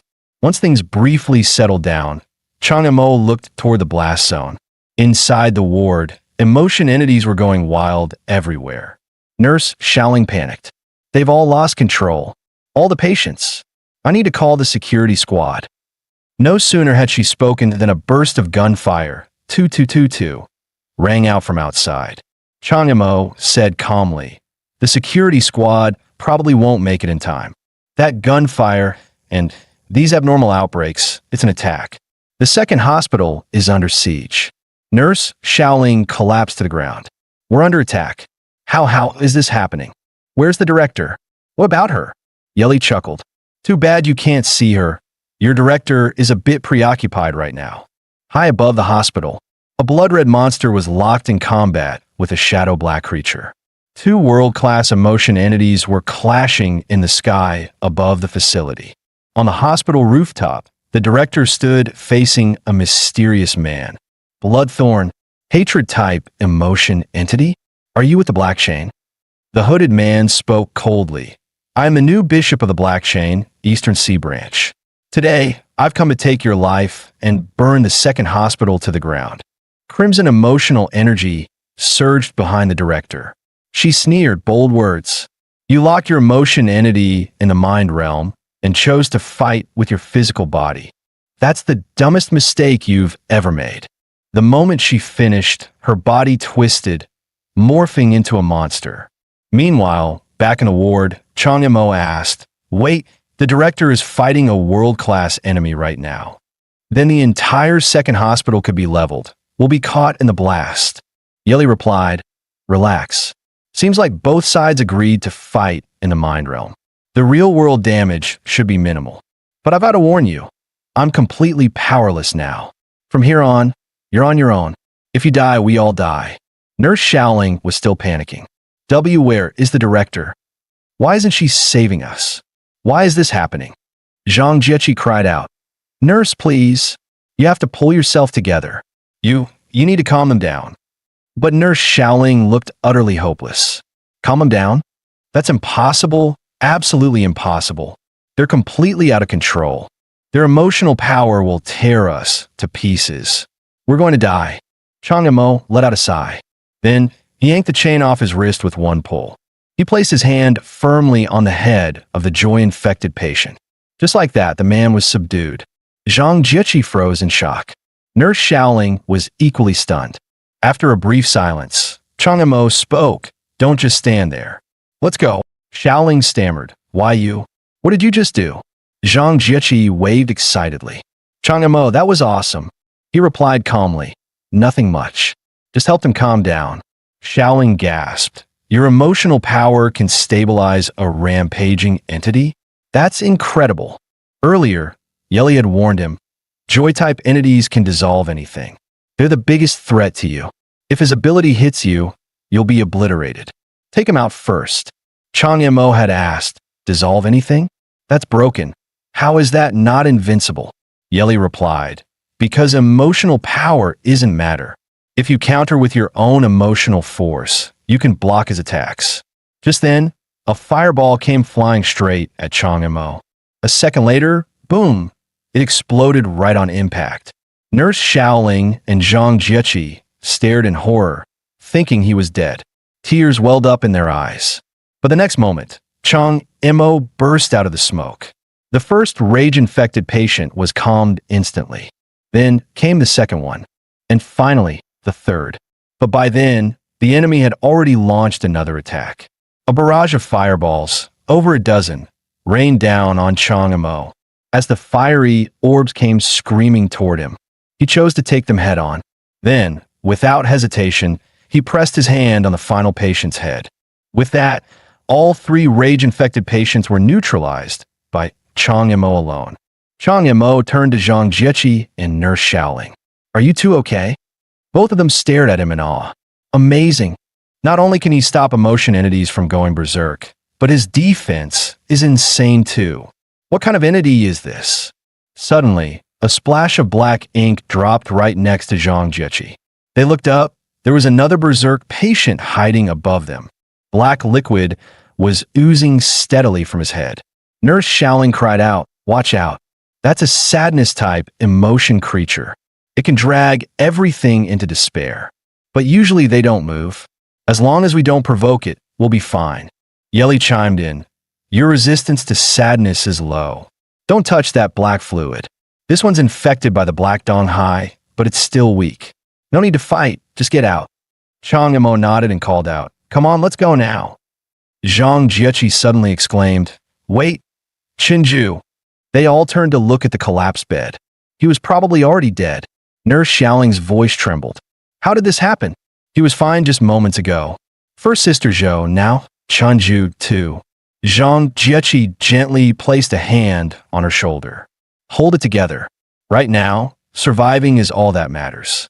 And with Chang Imo here, we'll make it. Suddenly, someone grabbed onto Chang Mo's leg. Damn right. With his brother around, we'll definitely survive. Zhang Jieqi yelled, huh? Where did you come from? Chinju blinked blankly. I fell off the bed while I was napping, then heard an explosion. So, I just hid in the corner the whole time. Anyway, enough talking. Let's get the hell out of here. A few minutes later, Chang Imo led Nurse Xiaoling, Zhang Jieqi, and Chinju out of the ward safely. He asked, do you have Dr. Lu's number? Xiaoling took out her phone, only to find no signal at all. Chang Imo frowned. Probably a signal jammer. And we don't hear any more gunfire. The security squad might have been wiped out. A few moments later, Zhang Jieqi and Nurse Xiaoling were panting heavily, completely out of breath. It was then Chang Imo noticed his stamina felt off the charts. Yeli explained, different emotion types affect the body differently. Rational power boosts overall control. So yeah, your endurance is enhanced. Chang Imo glanced at Chinju. He didn't look tired either. Were you always this fit? Or is that emotion power too? Zhang Jieqi spoke up. If there was still gunfire, someone at the outpatient wing might have heard it. Maybe they call the cops. Should we just hide somewhere for now? Nurse Xiaoling shook her head. Actually, at night, the entire hospital building is empty. Only our B block has people. Everyone trusts the night shift because the director is here. We have to find her. But Chang Imo shook his head. Looking for the director won't help. She hasn't shown up. She's definitely been tied down by the enemy. This hospital is isolated, basically a sitting duck. The enemy came prepared. Our only option now is to escape. Shinju was shocked. Wait, the entire B block only has the director as a fighter? That's way too risky. Nurse Xiaoling quickly corrected him. No, it's not just her. Dr. Liu and our head nurse are powerful emotion types too. It's just the doctor's not here today. Right, the head nurse. We still have her. She can protect us. Hearing that, an image of the head nurse surfaced in Chang Mo's mind. The head nurse. That woman who barely ever shows up. She's strong too? Like the doctor? Suddenly, a rage-infected patient lunged out from the side. But in the very next moment, Chang Mo calmed him with ease. Just then, Nurse Xiaoling spotted something. Her eyes widened. My. She sprinted toward the figure. But when she reached her, the nurse was already lifeless. At that moment, a thought struck Chang Mo. Wait. How did the enemy make so many patients go berserk at the same time? Nurse Xiaoling shook her head, baffled. I don't know either. Everyone took their meds on schedule. Those meds, like the chains we use to restrain you, are designed to suppress emotional power. There's no way they all lost control out of nowhere. Chang Mo raised a possibility. What if the meds were tampered with? Since everyone takes them at the same time, the outburst would happen simultaneously. Xiaoling frowned. But the meds go through strict checks. And to make different emotion types go berserk, you need a specific drug for each one. Zhang Jieqi tilted her head. What do you mean, specific drug for each one? Xiaoling explained, you need to give anger-enhancing meds to rage types, joy boosters to joy types. Only by doing that could you overload them and trigger a loss of control. And all the meds were sorted by name ahead of time by the head nurse. The ward nurses just handed them out. There's no way an outsider could interfere. As she said that, Xiaoling suddenly froze, her pupils contracting. No way. Don't tell me. It was the head nurse. Chang Mo muttered. It all makes sense now. The head nurse is the traitor. She coordinated from the inside, handing out tampered meds that triggered the outbreak. And that explains why the three of us didn't go berserk. Our emotion types aren't registered. She couldn't dose us properly. Let's move. And from here on, watch out for the head nurse. Moments later, they finally reached the hospital's main entrance. But just as they were about to step out, they froze. A figure was floating in midair. It was the head nurse. Zhang Jieqi tensed up. It's her. The head nurse. She can fly. Is she coming after us? Nurse Xiaoling shouted. Why, head nurse? Why would you do this? Why betray the second hospital? Zhou, Mama, they're all dead. Don't you even care? But the head nurse remained hovering silently above them, saying nothing. Suddenly, Zhang Jieqi spoke up. Wait, something's off. She's not floating. There's something on her. That's when Chang Mo finally said, So, you guys really can't see it. She's not floating. She's been impaled by blood-red thorns and hung up there. She's already dead. Nurse Xiaoling collapsed to the ground. No way. Chang Mo thought grimly. Silence, they took her out. Then he noticed more figures off to the side. But when he got a full view, his expression nearly broke. Floating in the air outside the hospital were rows of motionless security guards, frozen in strange, twisted poses. Only Chang Mo could see the truth. Each of them had been pierced by blood-red thorns and strung up in the sky. Suddenly, a cloaked man appeared, sneering. Chang Mo, there you are. In the next instant, countless blood-red thorns shot toward him. The image of the head nurse's impaled body flashed through Chang Mo's mind. Without hesitation, he swept his hand, unleashing a surge of blue flames. The flames roared to life, devouring everything in their path. The cloaked man scoffed, unimpressed. TCH, so he's just like the rest. Nothing special. Panics when attacked, flails his powers around, and I was told to personally bring him back. But as the flames died down, he froze. Chang Mo was gone. So that was a smokescreen, using the fire to cover his escape. Quick reflexes, I'll give him that. But you won't get far. At that moment, Chang Yimou had led Zhang Jieqi and the others into a hidden room. Nurse Xiaoling asked, confused, Chang Yimou, what happened? Why'd you suddenly drag us back here? Zhang Jieqi narrowed her eyes. I think I saw red spikes sticking out at you. Xiaoling blinked. Red spikes? I didn't see anything like that. Yeli chimed in. Nice catch, Jieqi. You could actually see the spikes. Must be some kind of emotion-based perception. Xiaoling's hopeless. She saw nothing. Then her gaze shifted to Chenju. And now he's a real mystery. Even I can't figure out what's going on with him. Chang Yimou silently pulled the spikes from his body, thinking one thing at a time. Focus on the immediate danger. He had no idea where the spikes had come from. And the moment he pulled each one out, it vanished into thin air. What's worse, at some point, the entire B block had become surrounded by blood-red thorns. Then, Chang Yimou deliberately extended his hand out the window. He made sure it was exposed, within sight of the blood-red thorns. Nurse Xiaoling tilted her head. What's he doing now? Just as Chang Yimou started to think he'd misjudged the situation. In the next moment, blood-colored thorns began growing from his hand. He quickly yanked it back. Just as I thought. If they see you, wait a bit, and thorns start growing on you. And this time, it's worse than before. As he pulled the spikes out one by one, he muttered, What the hell are these things? Yeli suddenly remembered something. I think it's from a hatred-type emotion entity. But the details? No clue. Don't give me that look. I told you I've got amnesia. What? You don't believe me? Whatever. This isn't the time to argue. Zhang Jieqi whispered nervously. Why isn't Chang Yimou saying anything? Nurse Xiaoling replied. I saw in his file possible dissociative symptoms. You don't think he's having an episode right now, do you? That's when Chang Yimou finally spoke. Let me explain. The entire B block has been surrounded by giant blood-red thorns. That's the power of a hatred-type emotion entity. Once those thorns see you, give it 5 or 6 seconds, and your body will start growing spikes until you die. That's how the guards and the head nurse were killed. I was hit by it too.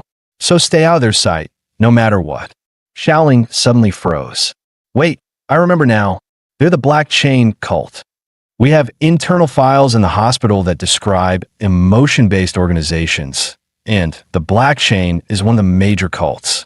Over 10 years ago, they tried to destroy Donghai City. They even caused a powerful sadness-type entity to go berserk and dye the entire city black. After their plan failed, they went into hiding. All of them are hatred-type entities, and their emotional power takes the form of blood-red thorns.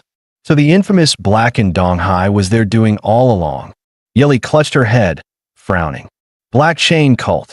Hatred types. There's something important I can't remember. Ugh, memory loss sucks.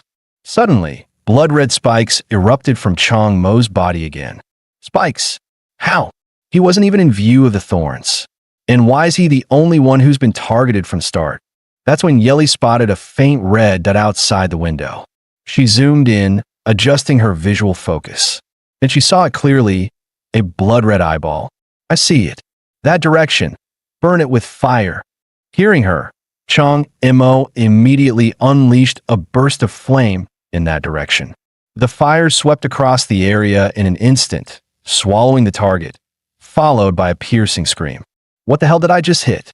Chang Yimou asked, startled. Yeli explained, that was a condensed emotion construct, an eye. High stealth level, so you couldn't see it. My guess? The enemy was watching you through it, and that's what triggered the spikes. Before she even finished, more spikes erupted from Chang Yimou, denser this time. There's another one, over there. Quick, burn it.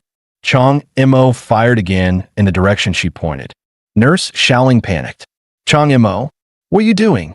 Why are you setting everything on fire? Wait, are you losing control too? Zhang Jieqi quickly jumped in. No, it's not that. The spikes on Chang Mo's body keep multiplying. He's being attacked. Chang Yimou kept casting flame after flame, burning down every eyeball Yeli pointed out. But all of it, every move, was being watched by the cloaked man in the shadows. So you can see my eyes of hatred, impressive. But too bad for you. I have plenty more. They follow like a shadow, yet leave no trace. That is the power of hatred. Struggle. Resist. Run. In the end, it won't matter. Your fate is sealed. Surrender.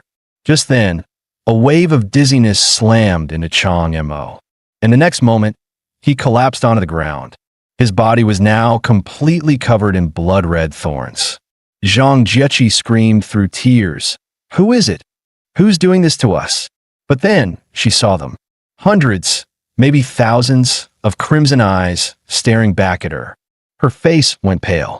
She let out a blood-curdling scream. Nurse Shaoling looked at her, worried. Zhang Jieqi, are you okay? Don't tell me. You're having an episode too? What are you talking about? Red eyes? I didn't see anything. This has to be a hallucination. You're all imagining things. Yili sighed. So, Zhang Jieqi can see them too. The eyes. But it doesn't matter now. It's all over. Meanwhile, Chang Mo was trying to process the sensation of the spikes. They were bizarre. They didn't interact with the floor or even his clothes, only his body. If it weren't for the real, stabbing pain and his total paralysis, he'd think it was all a dream. He asked Yili quietly, I'm really done this time. You got anything left? Yili answered calmly, Nope. Told you, I used everything back on the ocean. Chang Mo blinked. You don't even seem worried. If I die, doesn't that mean you're dead too? Correct, Yili said flatly. You die, I die. But worrying won't help. Don't worry. No matter how this ends, I'll stay with you. Chang Mo was silent for a moment.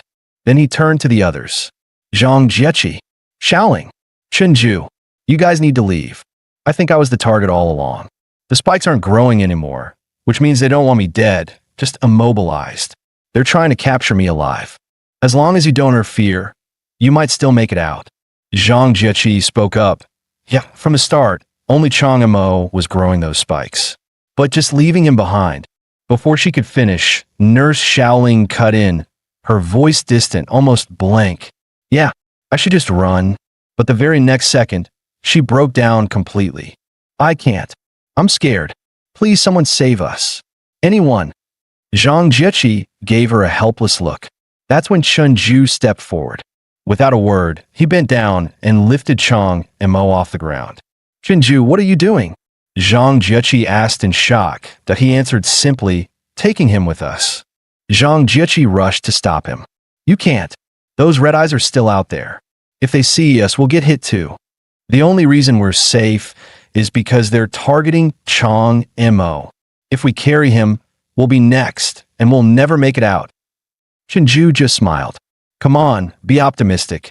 How do we know it's impossible if we never try? Meanwhile, the cloaked man was still watching. Ugh, these meddling pests, such a pain. Too bad the high priest ordered me not to kill any patients or nurses. Just seal off B block and stir chaos. Once he kills the director, I grab Chang Mo and we're out. He paused for a moment, eyes narrowing. Then a twisted grin spread across his face. Screw it. I'll just kill these three. Should be fine, right? You chose the wrong side anyway. But just then, boom, a sudden quake shook the building. What the? I lost visual. That area's eye of hatred was destroyed. Smoke now poured across the room where Chang Mo and the others had been. And from within that haze, a crowd of berserk patients began to emerge. The cloaked man noticed immediately. Ah, it's those berserk patients. They must still be hiding inside that room. Suddenly, Zhang Jieqi shouted, The red eyes, they're gone. Those berserk patients must have destroyed them with their powers. Without missing a beat, the group followed her and ran. While running, Chang Mo turned to Nurse Shaoling. Shaoling, do you still have the chain you used to restrain me? She nodded. Yes, it's in the equipment room, second floor. Then that's where we're going, Chang Mo said firmly. Yili praised him. Smart move. If you absorb the rational energy in that chain, you'll regain your mobility. Zhang Jieqi led the group, scanning ahead as she ran. Left corner up ahead, red eye. Go right. Yili whistled. Nice. Her vision can cut through walls. No wonder her emotional power is eye-based. But suddenly, Zhang Jieqi came to a halt. Crap. Red eyes ahead and behind. We're boxed in. Behind them, one blood red. I was closing in. and ahead of them, another floated steadily toward them. Zhang Jiechi was on edge, her body tense with fear. Nurse Xiaoling looked like she was about to break down. Chenju simply stared, wide-eyed, frozen. Then boom! Explosions erupted both in front and behind them, flames lighting up the hall. Xiaoling blinked, dazed. What just happened? Zhang Jiechi snapped back, eyes wide. It was the berserk patients. Their powers, they destroyed both of those red eyes. That's insanely lucky. Chenju grinned. Told you, gotta stay positive. Every time I think like that, I end up dodging disaster. Zhang Jiechi and Nurse Xiaoling slowly turned to stare at him. Chang Emo finally spoke up. Chenju, don't tell me. Your emotion power is luck? Meanwhile, the cloaked man was furious. Why can't I find them anywhere? Damn it. Damn it all. It's these useless berserk patients. At that moment, Chang Emo and the others were quietly hiding behind a wall. Right above them hovered a hatred eye. Luckily, they were just barely within its blind spot. Both Zhang Jiechi and Nurse Xiaoling were holding their breath, hearts pounding with relief. But then, the eye started to turn. Xiaoling and Jiechi flinched in terror. When suddenly, a burst of flame whooshed through the air, blasting the eye to pieces. Another berserk rage patient had wandered into the hallway and spotted them. But before he could do anything, a flying brick smacked him right in the skull. The patient dropped like a stone, completely unconscious. And just like that, they made it to the equipment room, miraculously unharmed. Nurse Xiaoling reached for the doorknob, then froze. Crap, I forgot the key. But the moment she said that, cracks began to spread across the doorframe. Then, crash, the entire door collapsed inward. Everyone blinked in disbelief. Okay, that's way too lucky. Once inside, Chang Emo rushed to the chains and began absorbing their rational energy. Within moments, he felt a surge, his strength climbing dramatically. Yeli praised him. Not bad. After being ravaged by hatred energy, your body's now pulling in even more rational force. Nurse Xiaoling stared in awe. That's incredible. You can absorb energy from the chains? What kind of emotion type are you? Chang Emo didn't answer directly. He simply replied, I'm not sure myself. Chang Emo began thinking, looking for a way to turn the tables. Yeli, he asked, if I kill the one who ambushed us, will the thorns outside disappear? Yeli replied, yes. So, how big is the gap between us? Yeli answered bluntly, pretty wide, that he's not world-class yet, but you still wouldn't stand a chance in a direct fight. The world usually classifies emotion entity power into 6 tiers. Tier 1, standard patients. Tier 2, your old enemy Lu Jia. Tier 3, that glasses guy who backed him up. This attacker, almost tier 4 at the top of the scale, is tier 6, world class. You're actually below tier 2. The only reason you beat Lu Jia is because you have a high resistance to anger-based powers. That said, here's the good news. Those thorns trapping B-Block, they're made of his emotion entity. They're loaded with power, meaning he's dumped about 95% of his strength into the barrier. His human body right now, pretty fragile that if you catch him off guard, you could kill him. That's when Yeli noticed the look Chang Emo was giving her. Half skeptical, half really? She immediately pouted. What? That look? Don't tell me you doubt my judgment. Chang Emo spoke slowly. Exactly, there's something I just can't wrap my head around. Earlier, you told me, the director is fighting a world-class enemy, right? That means you can sense the director's condition, am I right? Yeli nodded. Yeah, that's so what? Chang Emo pressed on. It's because your rank, your position, is higher. You can sense things we can't, right? If that's true, then we've got a problem. With all that power, why didn't you sense the patients losing control? Why didn't you detect the eye of hatred attacks? Shouldn't that have been easy for someone like you? So, tell me, can I really trust your judgment? Yeli slowly closed her eyes, then smirked. You're sharper than I expected. Remember what I told you. In this emotion-driven world, seeing is one of the most important abilities. Normally, the higher your position, the deeper your understanding of essence, so the more you can see. Perception It's just another form of seeing. But in certain cases, the higher your rank, the less you actually see, like when your field of vision is being blocked. Chang Mo frowned. What does that mean? Yeli gave an example. Take a dinosaur. Far more powerful than an insect, but it wouldn't notice a bug hiding under a leaf by its foot. Things like patient breakdowns or those hatred emotion entities, they're too small, too insignificant. Unless they're right in front of me, I won't detect them. But the director, she's world-class. She's impossible for me not to notice. It's like how a dinosaur senses another nearby, through trees shaking, growls, claw marks, or scent. Of course, world-class beings can train themselves to perceive everything in a set radius. That's how the director was able to protect the second hospital all this time. But me, I've got no power left, and half my memory's gone that I can't do that anymore. Chang Mo scratched his head. Oh, sorry. Guess I thought maybe you were secretly trying to screw me over. Yeli burst out laughing. Relax, that I personally confirmed the hatred entity that's sealing off B block. I don't remember what its power does, but I know exactly how strong it is at a glance. Nurse Shaoling glanced at Chang Mo, confused. Why is he zoning out again? Yep, definitely has split personality disorder. That's when Chang Mo finally spoke. I've decided we need to kill the hatred type that ambushed us. Zhang Jiechi blinked. Wait, what? We're going after him? Yes, that's the only way we get out of here. And I'll be the one to do it. Jiechi, can your emotion power locate where he's hiding? Zhang Jiechi took a deep breath and activated her clairvoyance ability. Show me. The attacker's location. Show me. Suddenly, her eyes snapped open. I think I saw him. He's in the monitoring room. At that moment, the cloaked man was pacing through the halls, gasping for breath. Damn it, where are they? Why can't I find them anywhere? Just then, Chang Mo smashed through a wall, charging straight at the target. The cloaked man jolted in shock.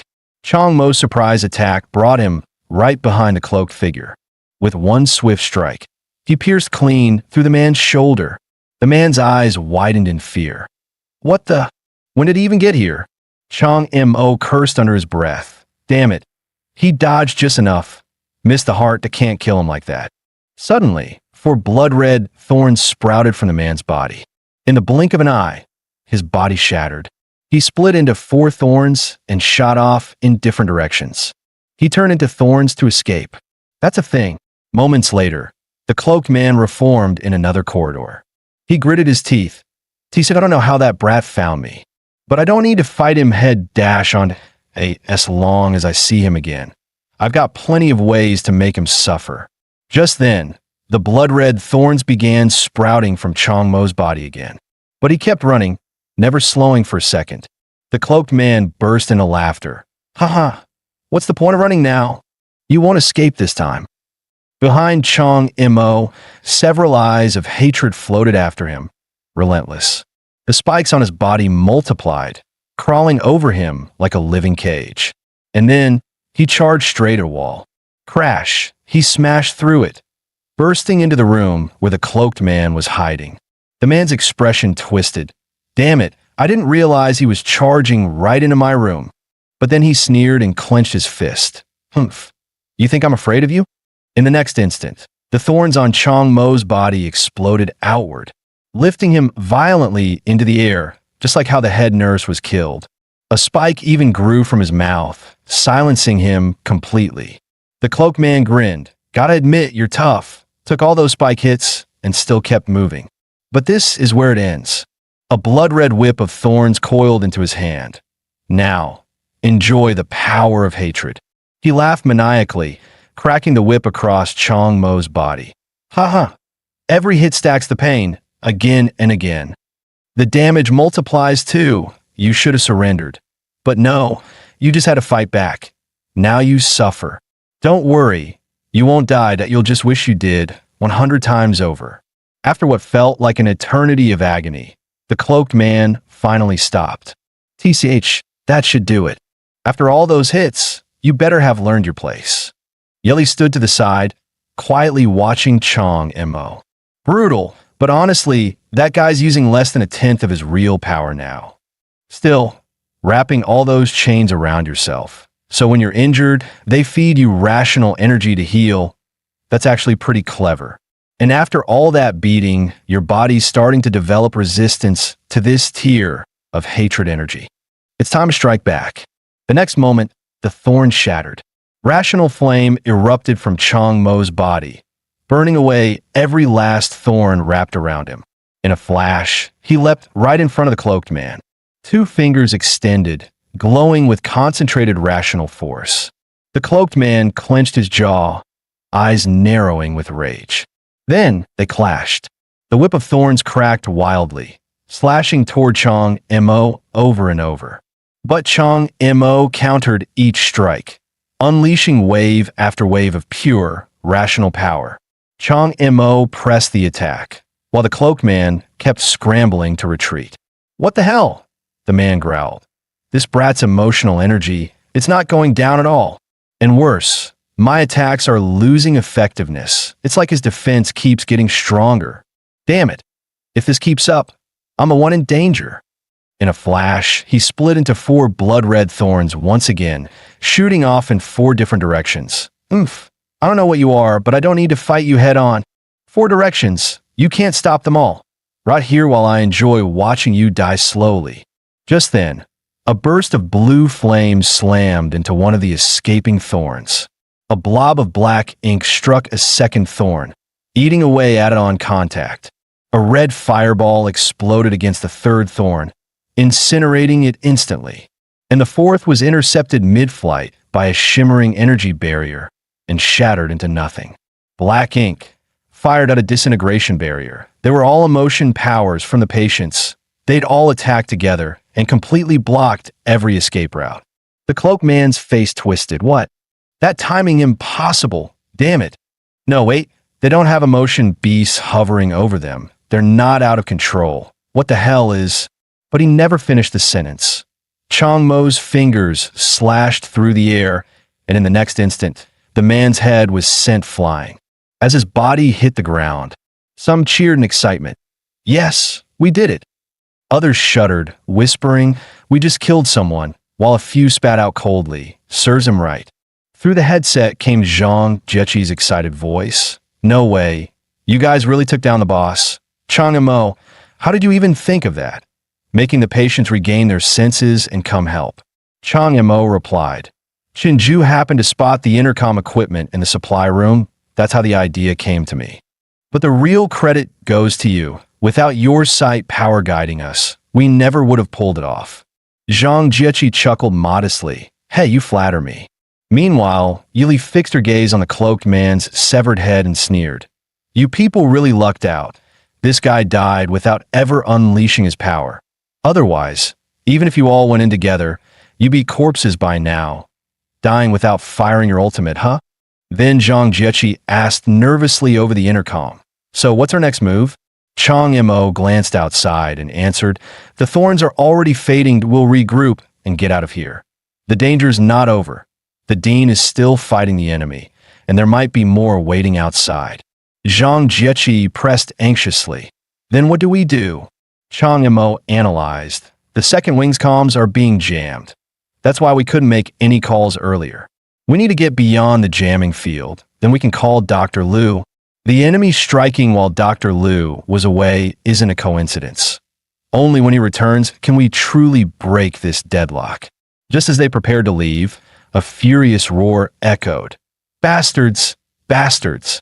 Chang Mo snapped his head around to see the cloaked man's severed head floating in the air, screaming, "It's all you vermin! How dare you do this to me?" But as he raged, the thorny power outside began to fade, only to surge back, converging on him. "You insects, even in death, I'll never let you go." In the next instant, countless thorns sprouted from the stump of his neck, lashing out like tentacles, whipping straight toward Chang Mo and the others. They had no choice but to run for their lives. As they ran, Chang Mo glanced at Yili. "Wasn't he dead? How can he still attack?" Yili replied, "I don't remember clearly, but he was dead. This must be a special ability of the hatred emotion entity. He's condensed all his power now. You're no match for him." Just then, Chang Mo ran into Zhang Jieqi and the other two. At first, the three were stunned by the horrifying sight behind him, then quickly fell in step, joining the desperate escape. Zhang Jieqi shouted while running, "What the hell happened? Didn't we finish him off?" Chang Mo answered, "No time to explain, just run." At that moment, one of the enraged patients could no longer hold himself back. He spun around and cursed. "Damn it! You just don't quit, do you? You really think I'm scared of you?" Flames erupted violently from the furious patient, and it was already too late for anyone to stop him. In the next instant, countless thorns shredded the enraged patient into pieces. Another patient, drowned in depression, collapsed in terror, losing control of his emotions. He clutched his head on the ground as streams of black liquid, born from his despair, spread around him. The crushing thorns rolled past, flattening him to death. Chang Mo shouted urgently, "Move! We can't waste time on them." Just then, Nurse Xiao Ling, an ordinary human, could no longer keep running. Yili warned, "We can't afford delays. We need her phone. Without it, our survival chances drop sharply." But in that unlucky moment, Nurse Xiao Ling tripped over a stone and fell hard to the ground. The thorn forest behind them was already closing in. Zhang Jieqi cried out, "Xiao Ling." Yi Li's face darkened. "Damn it! If she dies here, we lose the phone. Hurry!" At her words, Chang Mo dashed straight toward Nurse Xiao Ling. Nurse Xiao Ling was utterly consumed by fear. She cried out, "I don't want to die. I don't want to die. Save me, Chang Mo. Please save me." Chunju shouted from the side, "Brother, you can't save her. Don't throw your life away." Nurse Xiao Ling heard every word as she saw Chang Mo charging desperately toward her. Memories of her own failures flooded her mind, along with all the times she'd been weak. She squeezed her eyes shut, trembling. Then she recalled how Chang Mo and the others had fought and endured. And finally, that moment when Nurse Zhou had risked everything to save her. In her vision, Nurse Zhou's figure overlapped perfectly with Chang Mo's rushing silhouette. Nurse Xiao Ling clenched her teeth. She shouted, "Chang Mo, take the phone. Go! Don't worry about me. Call Dr. Liu back to avenge us." But when Chang Mo reached out, he didn't grab the phone. Instead, he seized Nurse Xiao Ling's wrist. With a powerful yank, he pulled her behind him. Then he unleashed his rational power, forcing back the blood-red thorns. Chang Mo roared, "Go! I'll hold him with the power of chains. Get out and call Dr. Liu now." Zhang Jieqi and the other two didn't hesitate. They bolted straight toward the hospital exit. The writhing thorns were locked in place, unable to push past Chang Mo's blockade. At that moment, Yili appeared behind Chang Mo and said coldly, "Well, look at you, playing the hero. You'll get us both killed." Chang Mo muttered, "Sorry, I lost my head for a moment." Yili chuckled, "Good that you're the rational emotion entity. If you don't go crazy once in a while, how can you control our reason? Try it. Absorb every ounce of power from your chains in one breath." Chang Mo frowned. "Won't I lose control?" Yili smiled. "You'll never know until you try." "Fine." With gritted teeth, Chang Mo began to absorb all the power sealed within the chains. As soon as he closed his eyes, the rational monster was summoned out from the depths of his heart realm. From that moment on, he finally possessed the strength to confront the hatred monster head-on. Meanwhile, two figures stood on a hillside, watching the scene unfold. The woman in black exclaimed, "The thorn barrier has vanished. That is Chang Mo's emotion beast. How could he possibly wield such power? When the world happened?" The woman in white replied calmly, "I fear only he himself knows the answer."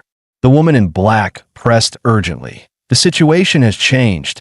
Please act now." "Master Zhao, the fight over there isn't finished. If you interfere now, everything we've built will be ruined." The woman in white refused coldly. "No, our agreement was clear. I only deal with the world-class entity behind Chang Mo. Everything else is none of my concern." The woman in black grew anxious. "Then at least use your world-class power to blanket this area, so no one escapes." Lighting a cigarette, The woman in white exhaled slowly. That would still mean I'm interfering. No, I stick strictly to the contract. She added casually, besides, there's no need to panic. We're holding the exit at zone B. You can just pick them off one by one. They're not getting out. Meanwhile, Chunju and the others had already escaped the hospital. Zhang Jiechi complained, damn, it's so dark. Are we really going to make it out? Maybe we should have taken a main road after all. Chunju shook his head. No way we can use the front gate. What if the enemy's waiting there? The mountains are only shot. With our brother's emotion power breaking everything down, we can just carve a hole out the back and slip away. Zhang Jiechi glanced at Nurse Xiaoling. Well, Xiaoling, got any signal yet? Nurse Xiaoling stared at her phone. Still nothing. Then suddenly her eyes lit up. Wait, there's a signal. A moment later, the phone chimed. Sorry, the number you dialed is powered off. Tears spilled down Nurse Xiaoling's face. How could this be? If that's the case, then Changmo. But Chunju grinned, unfazed. Keep calling. Things always work out in the end. Nurse Xiaoling's despair vanished in an instant. That's right. With Chunju here, luck will definitely be on our side. Meanwhile, the battle between Changmo and the hatred emotion entity raged on. The patients who had regained their sanity were fleeing desperately alongside the nurses. And the clash between Changmo and the cloaked man had reached a fever pitch. The cloaked man roared, bastard. At once, he manipulated the thorns, weaving them into a massive spearhead. In the blink of an eye, it shot straight toward Changmo. Changmo's eyes hardened, and he unleashed a burst of blue flames that reduced the spear to ashes. The cloaked man surged with power once more. Countless thorns pierced straight through the body of the rational monster. Driven by hatred, the thorns went berserk, striking again and again without pause. Standing on the rational monster's palm, Changmo fought desperately to block the onslaught. At that moment, the chains wrapped around him suddenly snapped. Yili shouted, No! Even if you've absorbed the chain's power, even if you've built resistance against hatred, the gap between you is still an entire tier. You can't beat him head on. Changmo demanded. Then what should I do? Yili's voice dropped low. There's one last chance. Use your rational emotion power on his mind, the same way you did with the patients. He's been dead for a long time. It's only his hatred that keeps him standing. If his spirit regains reason, his entire power may collapse. Now, all or nothing. Bring him back to his senses. With a burst of determination, Changmo lunged straight at the cloaked man's head. At that moment, Songmo's entire body was engulfed in a flame of pure rationality. The cloaked man, consumed by hatred, let out a furious roar. He commanded every thorn around him, turning their sharp points towards Songmo. Within seconds, Songmo's figure was completely swallowed by the writhing thorns. The cloaked man kept roaring madly, until Songmo's hand suddenly appeared right before his eyes. Smack! Songmo's palm pressed firmly against the man's face. As the power of reason poured into him, the man's madness faded. His eyes regained clarity and awareness returned. He blinked in confusion for a moment before whispering softly, "What is this feeling? It's been so long. To not be ruled by hatred, to finally be myself again." Tears streamed down his face uncontrollably. Laughing and crying at once, he shouted, "Ha! So that's it. Heaven hasn't abandoned us, hasn't abandoned me." Then he smiled at Songmo and said gently, "I'm sorry for hurting you." Songmo stood there, stunned by the sudden change. He thought, what the hell? That's one hell of a mood swing. But the next instant, the man's head exploded and every thorn around them disintegrated into dust. Songmo fell from midair, landing steadily on the ground. "Is he dead?" he asked. "Yes," Yeli replied with a cheerful nod. Songmo couldn't stop thinking about the cloaked man's final words. It felt oddly unsettling. Then Yeli pointed ahead. "Look, over there." Songmo turned his gaze and saw a red, thorn-covered organ pulsing like a living heart. "What is that?" he asked. Yeli explained. "That's the core of hatred. Remember? When Lu Jia killed your supervisor, it was to devour this very thing. When you killed Lu Jia and that guy with the glasses, the same core appeared, but you didn't have time to collect it. It holds all of his emotional energy. Too bad you're not a hatred-type emotion being. If your rationality monster could absorb it, its power would skyrocket, and you'd be able to draw even more strength from it. So that's it, Song Mo muttered. Weird, why won't my power stop? Yeli turned sharply toward him, her pupils shrinking in alarm. No, this is bad. You're losing control. The rational emotion entity brought its massive hands together, as if to swallow Song Mo whole. Losing control? He asked in confusion. In the next instant, blue crystalline growths spread across his eyes. Calm as ever, he asked, if I'm losing control, what should I do? Yeli shouted back. First of all, don't be so calm. Feel something. Fear, anger, happiness, sadness, anything. Remember what it's like to feel again. Song Mo whispered. Fear, happiness, anger. What are those? Yeli's pupils trembled. No, he's completely losing it, isn't he? If only I could remember the law, maybe there'd still be hope. But I've lost that part of my memory. I can't stop this anymore. After a moment, she sighed in resignation. Forget it. It was always a gamble anyway. At least these past days. I wasn't alone. Song Mo, looks like this is the end for us. Just as she was about to give up, a familiar energy brushed past her senses. She quickly turned and saw it coming from the core of hatred. With each pulse of that crimson core, Yeli's own heart thumped and sank. What impossible? Am I imagining this? No, this isn't an illusion. It's faint, but that's my power. Yeli's eyes widened with sudden hope. Song Mo, hold on. We're not done yet. See that blue energy? That's my power. If you touch it, I might recover some of my memories and maybe, just maybe, find a way to save you. Song Mo did as Yeli said and slowly stepped forward. Yeli watched him approach the core of hatred, her mind swirling with questions. Why does that thing carry a trace of my power? Could it be that my past is somehow tied to the Black Chain cult?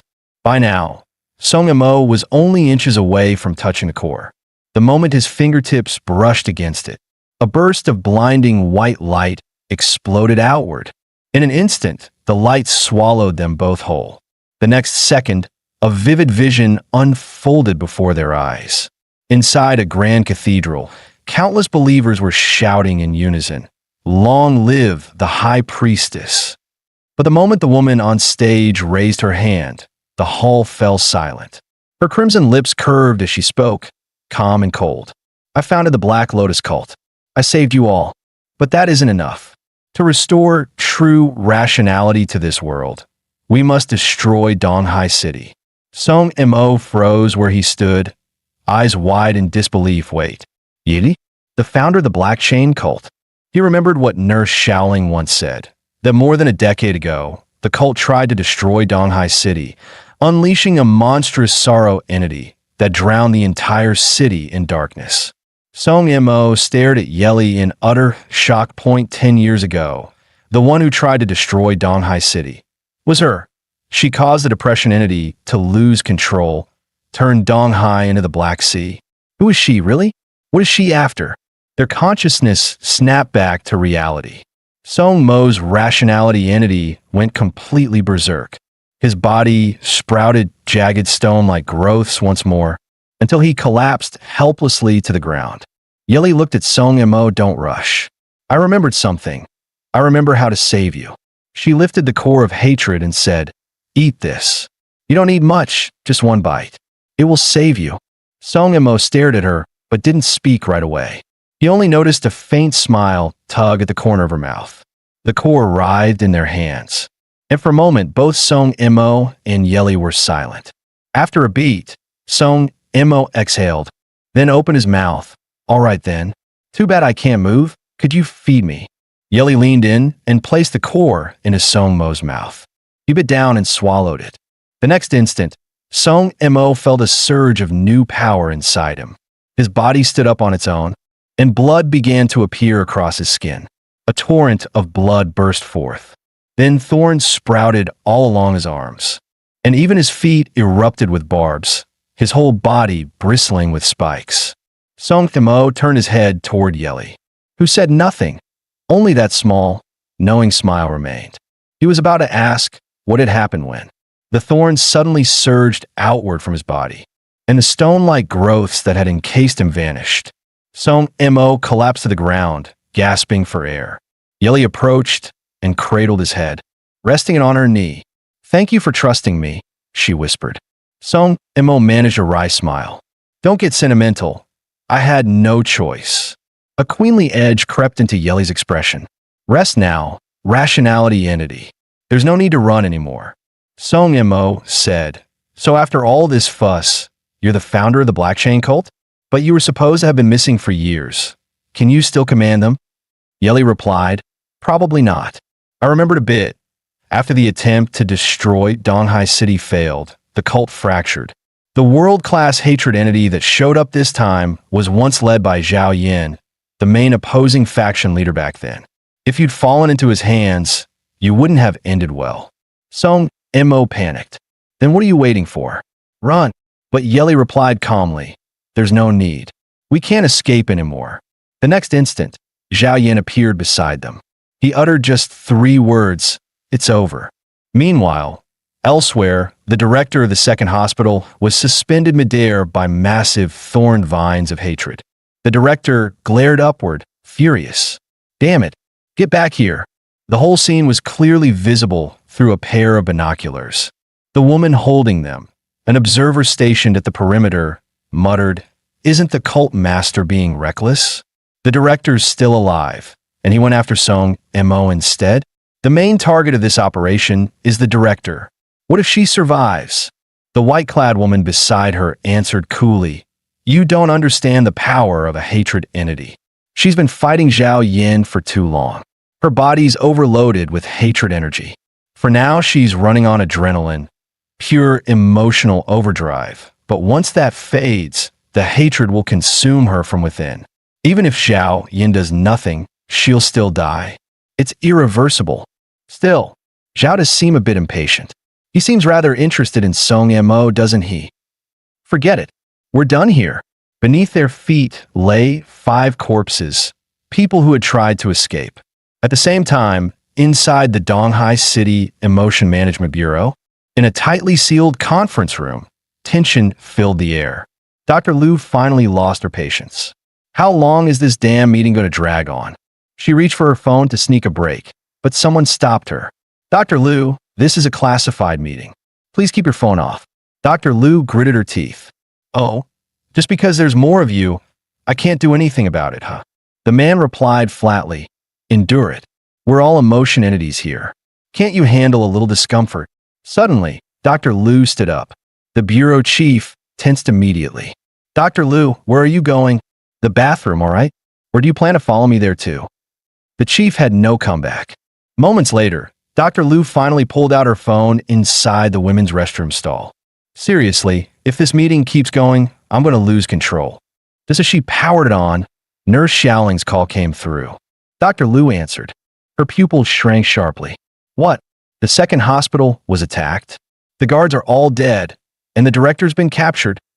Dr. Liu flung the window open, her gaze locking onto the direction of the second hospital. She quickly channeled her emotional energy into her eyes.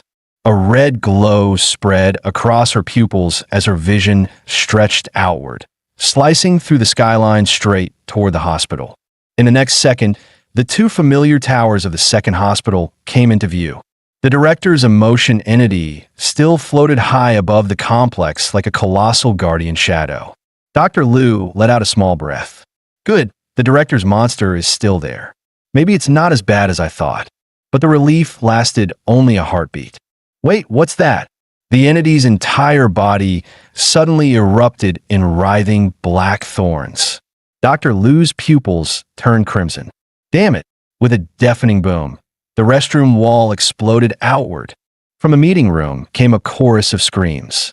What happened? Did something blow up? The bureau chief's face went pale. This is bad. He bolted out of the conference room. The next thing he saw was a gaping hole in the wall and a red blur shooting into the sky. Cold sweat trickled down his temples. Dr. Liu had already transformed into a gigantic crimson bird with wings spanning 100 meters. She tore through the clouds at blinding speed, heading straight for the second hospital. Tianji Entertainment, Donghai City HQ. A man by the window stared at the crimson streak. Who the hell is that? Showing off like that in broad daylight. Wait, that direction, toward the second hospital? Is she starting a fight? No, something's wrong there. His expression hardened. That aura, hatred entity. The Black Chain cult is attacking the hospital. Langshao International Donghai branch. An old man looked out the window and snorted. Another unknown entity? This city just can't stay quiet. Meanwhile, people on the streets were frozen, staring up at the blood-red sky. Those attuned to emotional power could barely stay standing under the pressure, while others ducked for cover, trembling. A girl with a guitar on her back also spotted Dr. Liu. She simply let out a soft hum.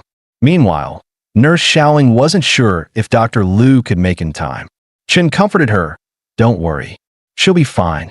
Suddenly, Xiaoling thought of something. Right, Zhang Jieqi, you can see what you want to see, can't you? Try to look at Song Mo's situation. All right, I'll try.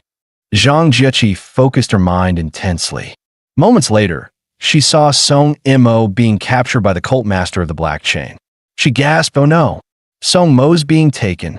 The next second, the vision in her mind turned crimson. Blood began to flow from her eyes. Zhang Jieqi screamed, clutching at them in pain. Jieqi, are you okay? Xiaoling cried out, my eyes, they hurt. A moment later, the room around them was swallowed by a red glow. The cult master of the Black Chain raised his head toward the sky. Within several kilometers around the second hospital, everything turned into a world of flowing blood. His pupils narrowed. She's here. In the next instant, his hand was sliced clean off, spinning through the air. Out of the crimson storm appeared a blonde woman wearing glasses, Dr. Liu, who had finally arrived.